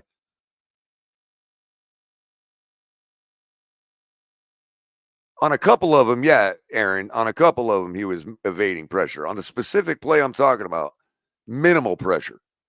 But he immediately recognized that pressure.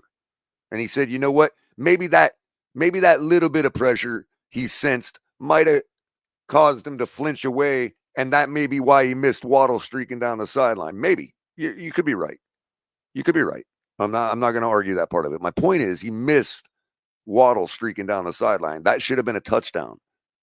Wide open on the fly. Oh, well, he missed it. And like I said, normally he's going to take a sack there or he's going to hit a check down. Instead, he squirted himself out of there, tiptoed down the sideline, let more develop. The defense, by instinct, starts to draw forward, leaving Waddle standing there by himself because he was already open on the fly route anyway. They missed him. And like the defense missed him. They call that a granny shot.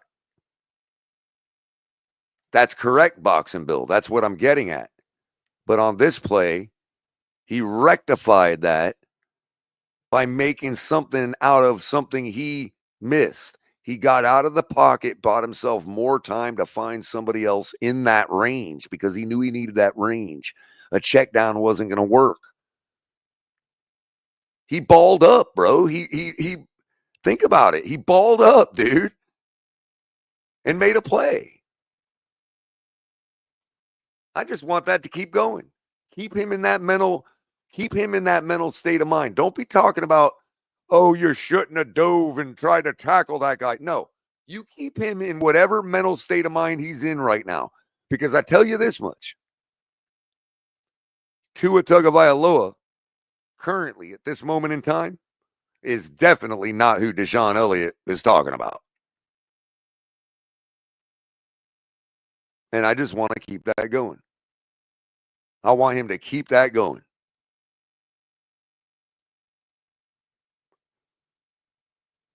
Because the more guys that toughen up and realize what it's about, the easier it is to find the guys that ain't.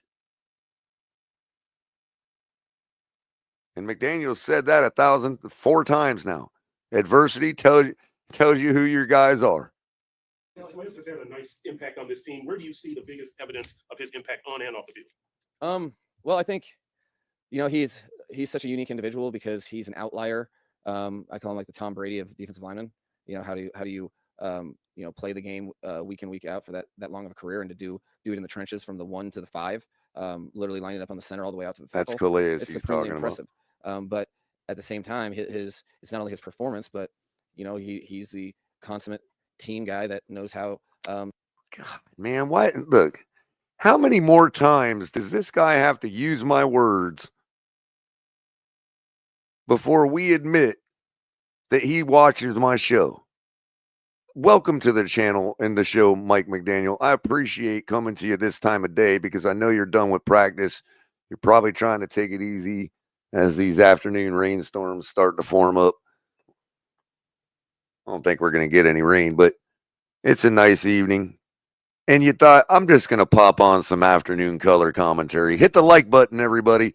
We are at 34 likes. 53 of you watching. Now, you got to hit the like button, especially if you're going to vote in the poll, which we have 56 of you voted.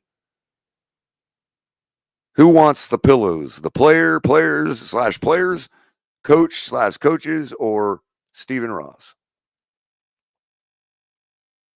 The players is making a comeback, 46%,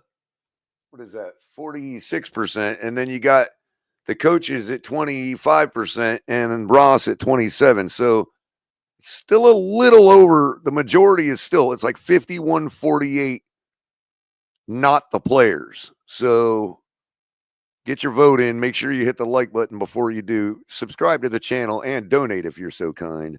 Become a member. And we'll get on with this interview with this presser. To thrive in tough situations. And we have a lot of parallel vision on how teams need to operate and how individuals need to. Oh, I forgot. It was the consummate professional. That's what I call Calais Campbell.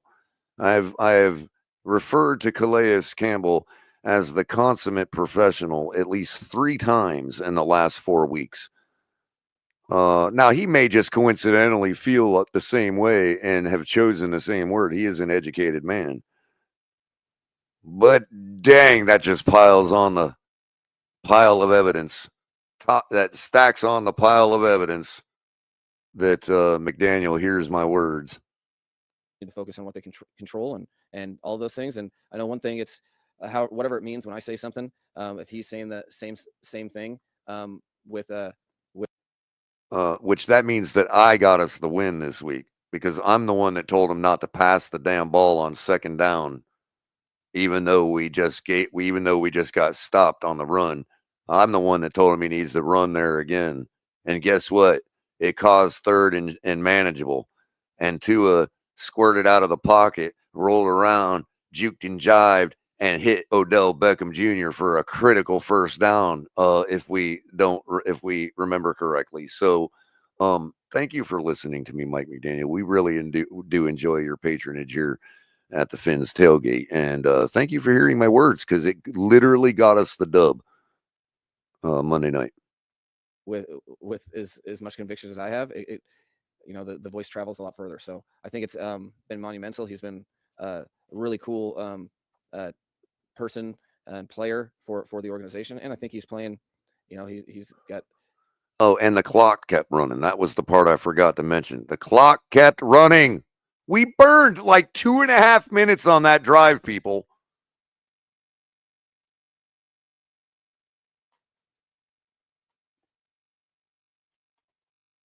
And even the passes that we threw on that drive.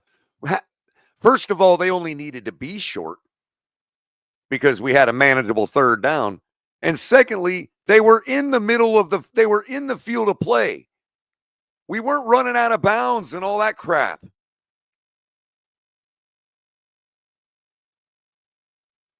The clock last Monday night seemed like it was going at double speed in that drive. The seconds were just flying off because of what we were doing.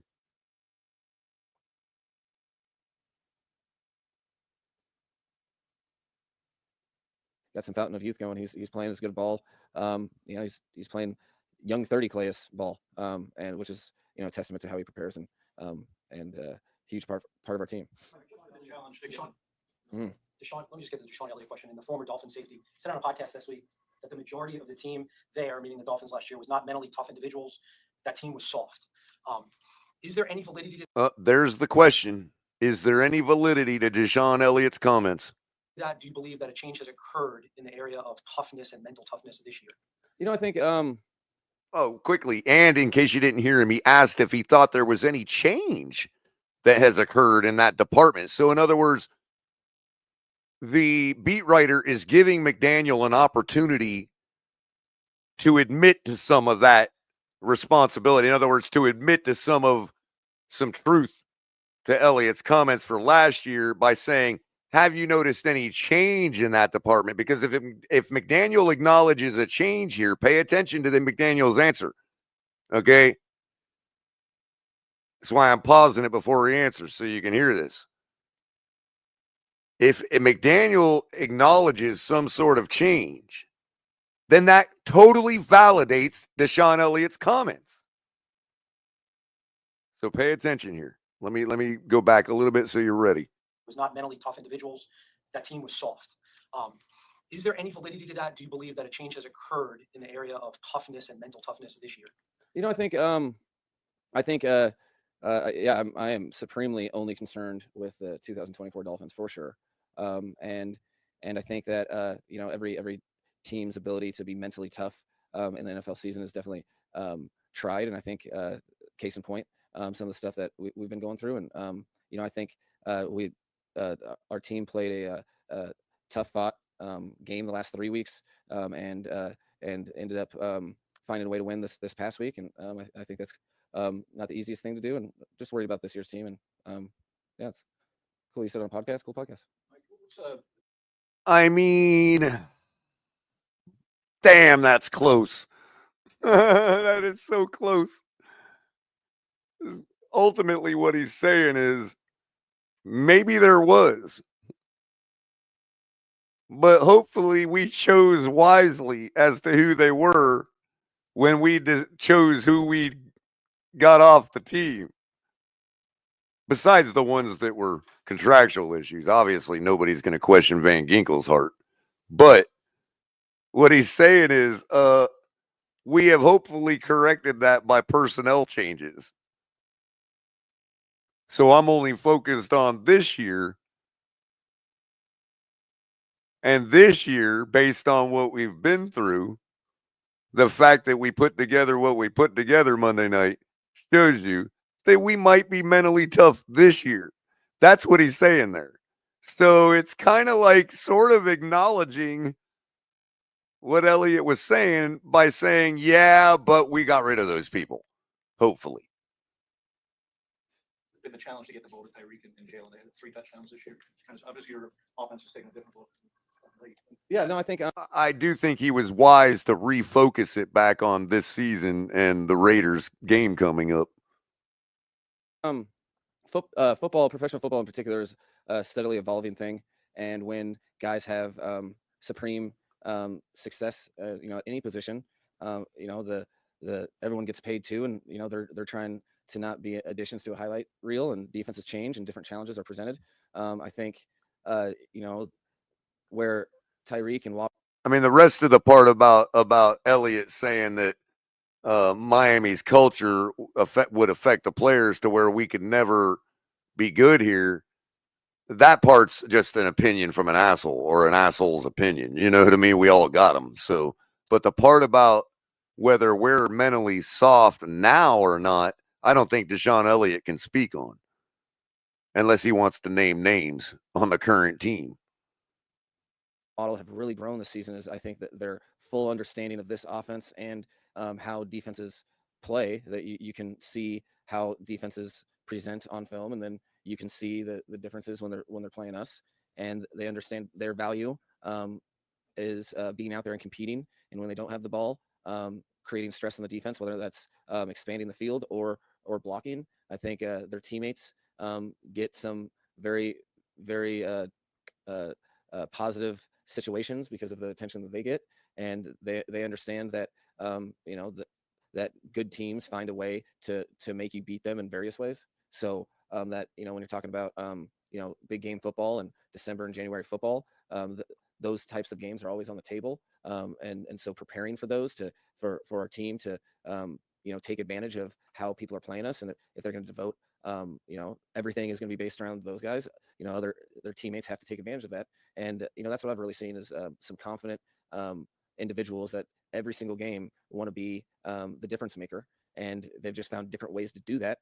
And the headlines aren't as bold, and the post game interviews might not be as long, but I can see them. But we whooping ass, and that's the question. Are we going to find out if we come out after Green Bay 6-6, and we go up to Green Bay and whoop the ever-loving shit out of them in a cold, icy game by running the ball down their throat, then the whole entire first part of the season will start to make sense to me. And I would have been right in asking the question weeks ago as to whether all of this is actually an example of Mike McDaniel coaching, actually watching him coach. Like, look, F the wins and losses. We got to get this right, or we have no hope in the long term.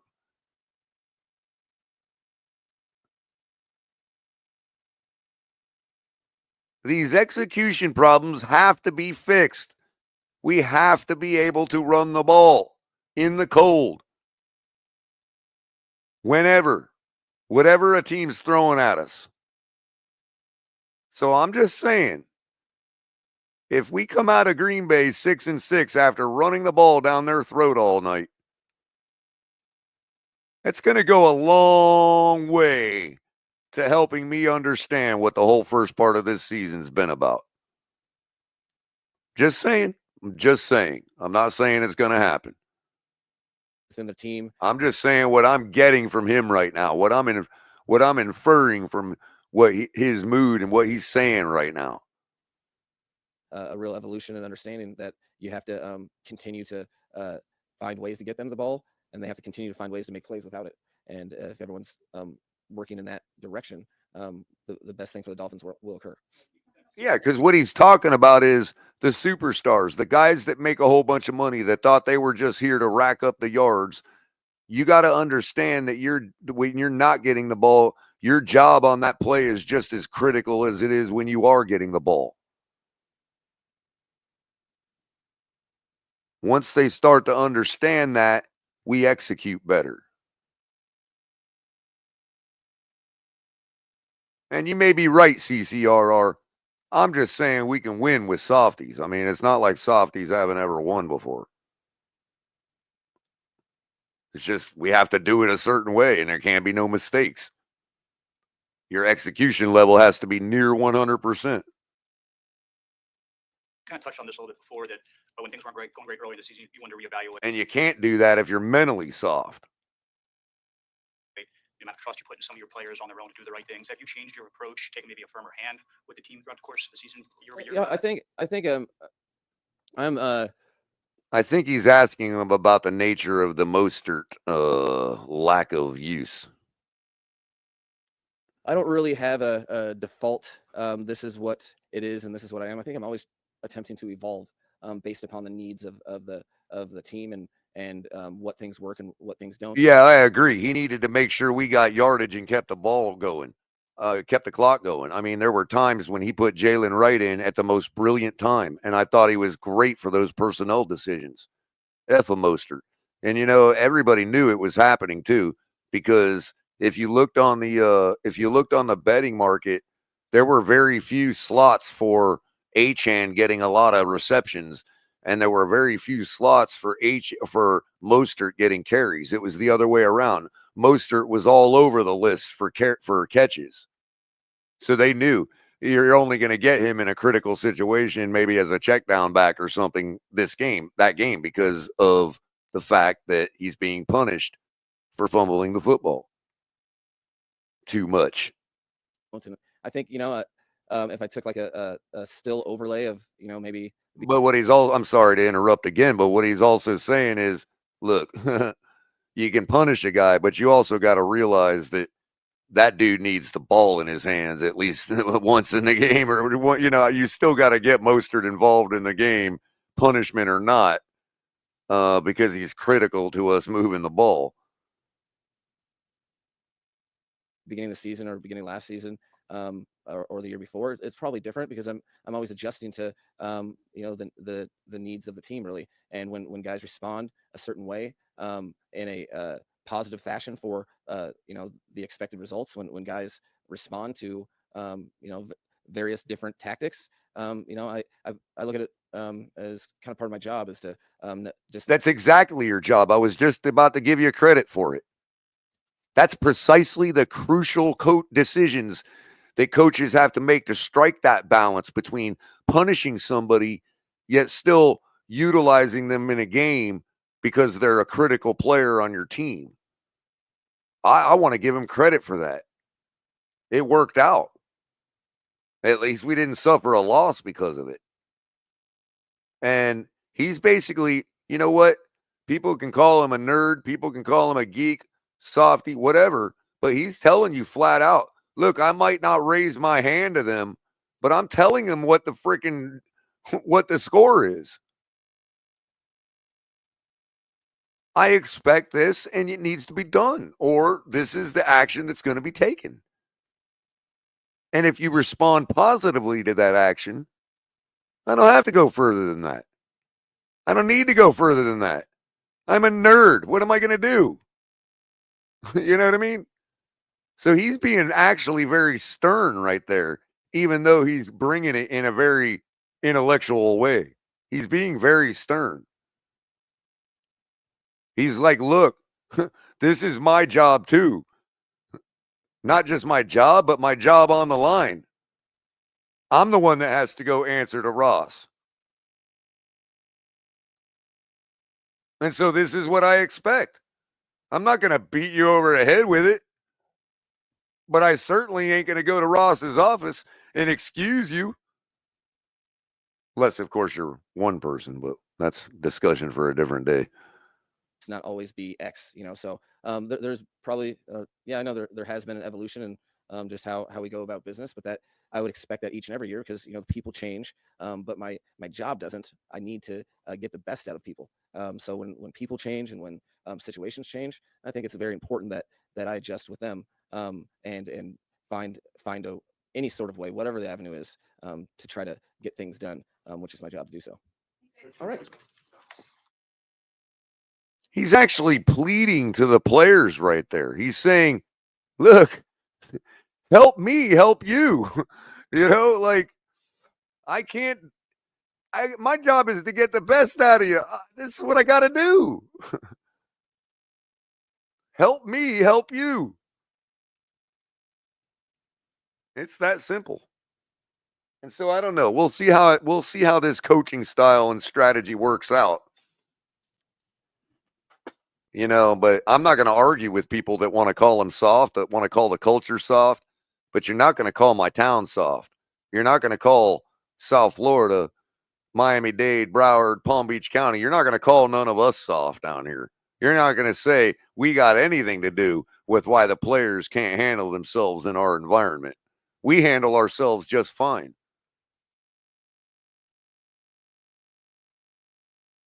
The people of Miami-Dade County go to work every single day and work their asses off to give all you greedy little bastards money. And you want to talk about, oh, we lost to Tennessee. I have time to go to the strip club. You know what happens if the hardworking people of Miami-Dade County did that every time shit got hard? My God, we wouldn't get nothing done down here. They used to call that Florida time. Florida time's picked up. We ain't like that no more. We've never been like that, really. We just don't, Florida time is, look, man, it is what it is. It's live and let die. That's what Florida time is. We'll get to it tomorrow, But don't mistake that for stupidity. Don't mistake that for laziness. Don't mistake that for soft-minded giving up. No, none of that. We expect our players who play down here in Miami and live down here in Miami, if you really believe in the team and you believe in your goals here, I understand if you're only a rental, okay, fine, but we want you to be us. We want you to perform. We want you to practice. We want you to go and do your jobs just like we do. Every city wants that from their football players, from their National Football League team. To say that this environment has anything to do with it, I'm going to need you to name some names, Elliott. I agree with Nick Needham wholeheartedly. I'm going to need you to name some names to give you any respect for that comment. I think most of our audience would probably respect me or Capitan or Ali or Crypto or Shake or Tonk or I hope to God I'm not leaving anybody out. Mike, Lewis, Quasi, brother, family. I'm going to say the same damn things, man. This team's soft, and we can say that. Deshaun Elliott cannot, unless he's willing to name some names. You might say, Culler, well, you got to name some names too. No, I don't.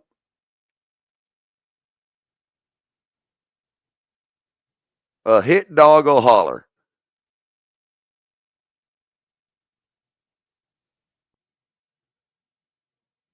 It's just about who's doing the hitting.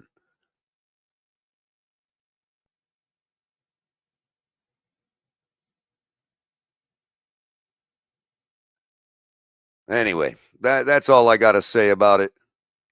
I think I think there's a lot of consensus for my opinion. Hit the like button, everybody.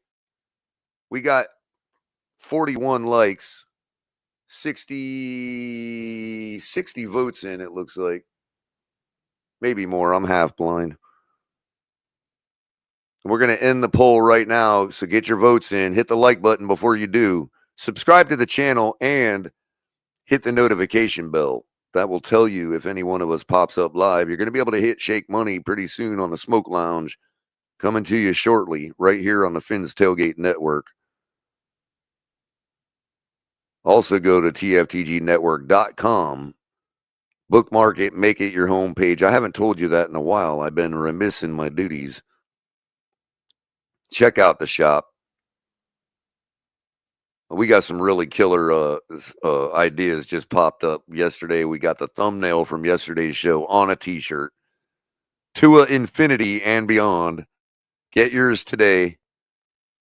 They're flying off the shelves. Batman has already purchased 300 of them. We're having a hard time filling the orders. Allegedly, 300. So you gotta make sure you get in the line ahead of Batman. Otherwise, he's gonna buy them all up. So I'm ending the poll. Who wants pillows? The players, coaches, or Ross? Final poll results. 44% the players. And still over 50% not the players. So there you go. 60 of you voted. Hit the like button and donate to the channel if you are so kind. We could use the support super chats, super stickers, and of course, Cash App or Venmo, and become a member just like To a Tuesday. Welcome this evening to a Tuesday. Daniel Taylor, how you doing? I see you, CCRR, Lewis, Medina, giving us all the herb we need. Aaron Jones, how you doing this evening? True Fin fans in here. And of course, Michael K. Buffalo TFTG member extraordinaire, Buffalo fan. Another member, Ryan AP. Ms. Relentless is also a member. I'm just recognizing some of you today. I feel like I don't do it enough. We appreciate you guys donating to us every month. That really helps out. Helps the channel grow. And we're trying. See you, Heffel. How you doing? I'm going to go ahead and start wrapping it up here. I was going to get into some numbers and all that. I'll get into that tomorrow or Friday. We'll see where Tua is at now after he's put in a couple decent ball games and a good 5-game sample size. We'll see where he's at in some of his numbers. There was something else I wanted to get to before the weekends. I can't remember it right off the bat. But Capitan, if you're listening, Raphael, the other Capitan, the other El Capitan from out in California, hit me up on Twitter DM, and he wants to get together and do something before the game Sunday. You know who I'm talking about? The other El Capitan from that part of the world where the Raiders play. Yeah, that El Capitan.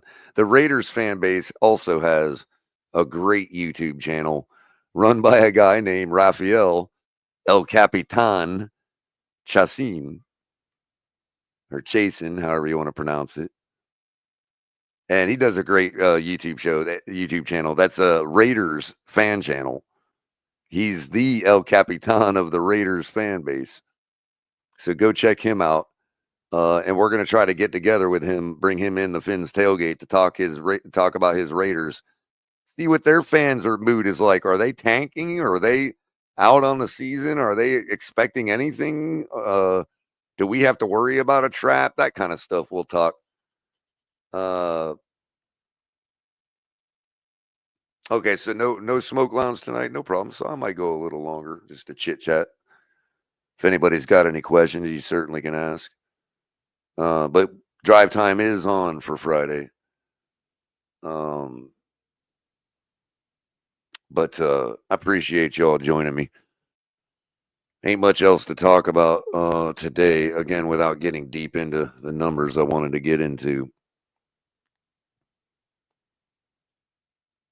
Oh, big time news. Big time news about 25 minutes ago. I missed it. Wow. Oh, I got to do the thing. I got to do it proper. This one's a proper one.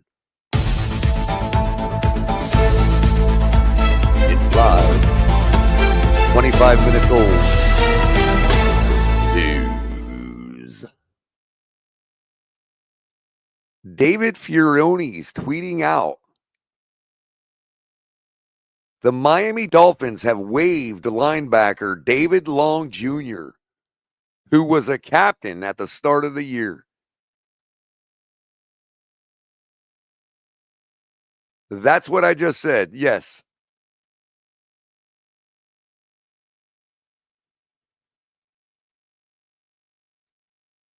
Matter of fact, the tweet is verbatim. Wow. Dolphins waived linebacker David Long Jr., who was a captain at the start of the year. There you go. I guess that guy we just brought in they think is going to work out, because there goes Long. I wonder if that has anything to do with not wanting to be here, because the guy was doing, what was wrong all of a sudden?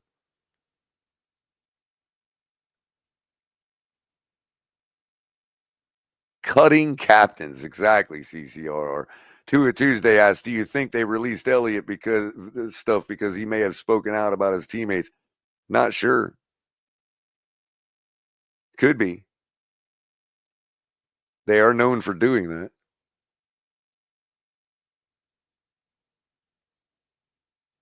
Yeah, I just saw the tweet right when you put it in, Daniel.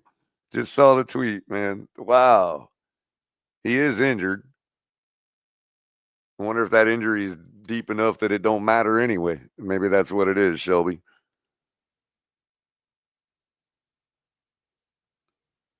But to waive them all together, I mean, that's not putting on the waiver wire or practice squad. That's cutting. That's releasing. Goodbye. No more of the Miami Dolphins. That's really interesting turn of events. So I guess people will be talking about that tonight. Oh, I know what comes on Wednesday. League-wide Wednesday with myself and Miss Fins and myself. Chopping it up, giving our picks about the league, the entire league, and also 7 or 7:30, I'm not sure. They're on Florida time too, so I don't ever know.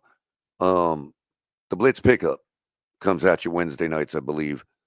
Lewis, Tony, and Alex and the guys, possibly FinSanity. She's been making an appearance over there. The queen of Dolphins community, the expert handicap picker for games, the lovely FinSanity 5. She might make an appearance there. I've seen her on their past couple shows. And tonight on League-Wide Wednesday with Miss Fins, you will find out the results of the matchup between League-Wide Wednesday crew, Miss Fins and myself, versus the forces of insomnia, Shake Money, and Crypto. Last week's pick'em. We're going to find out how well everybody did. In the meantime, everybody hit the like button. Fins up. I got to get out of here. I got to get my voice rested for tonight. That will be going at 8 o'clock over on Miss Finn's channel. And I guess we'll be, ain't no shortage of talk about this continuing issue about whether the Dolphins are soft or not. Is stuff ain't gonna stop. People want to start pulling up other evidence, other players that have said things recently. Nobody's going to stop talking about it. So we got to find out, are the Dolphins for real? Are they Fugazi, or are they Faux-Pillows? Y'all have a great evening. I'll catch you later on. Fins up.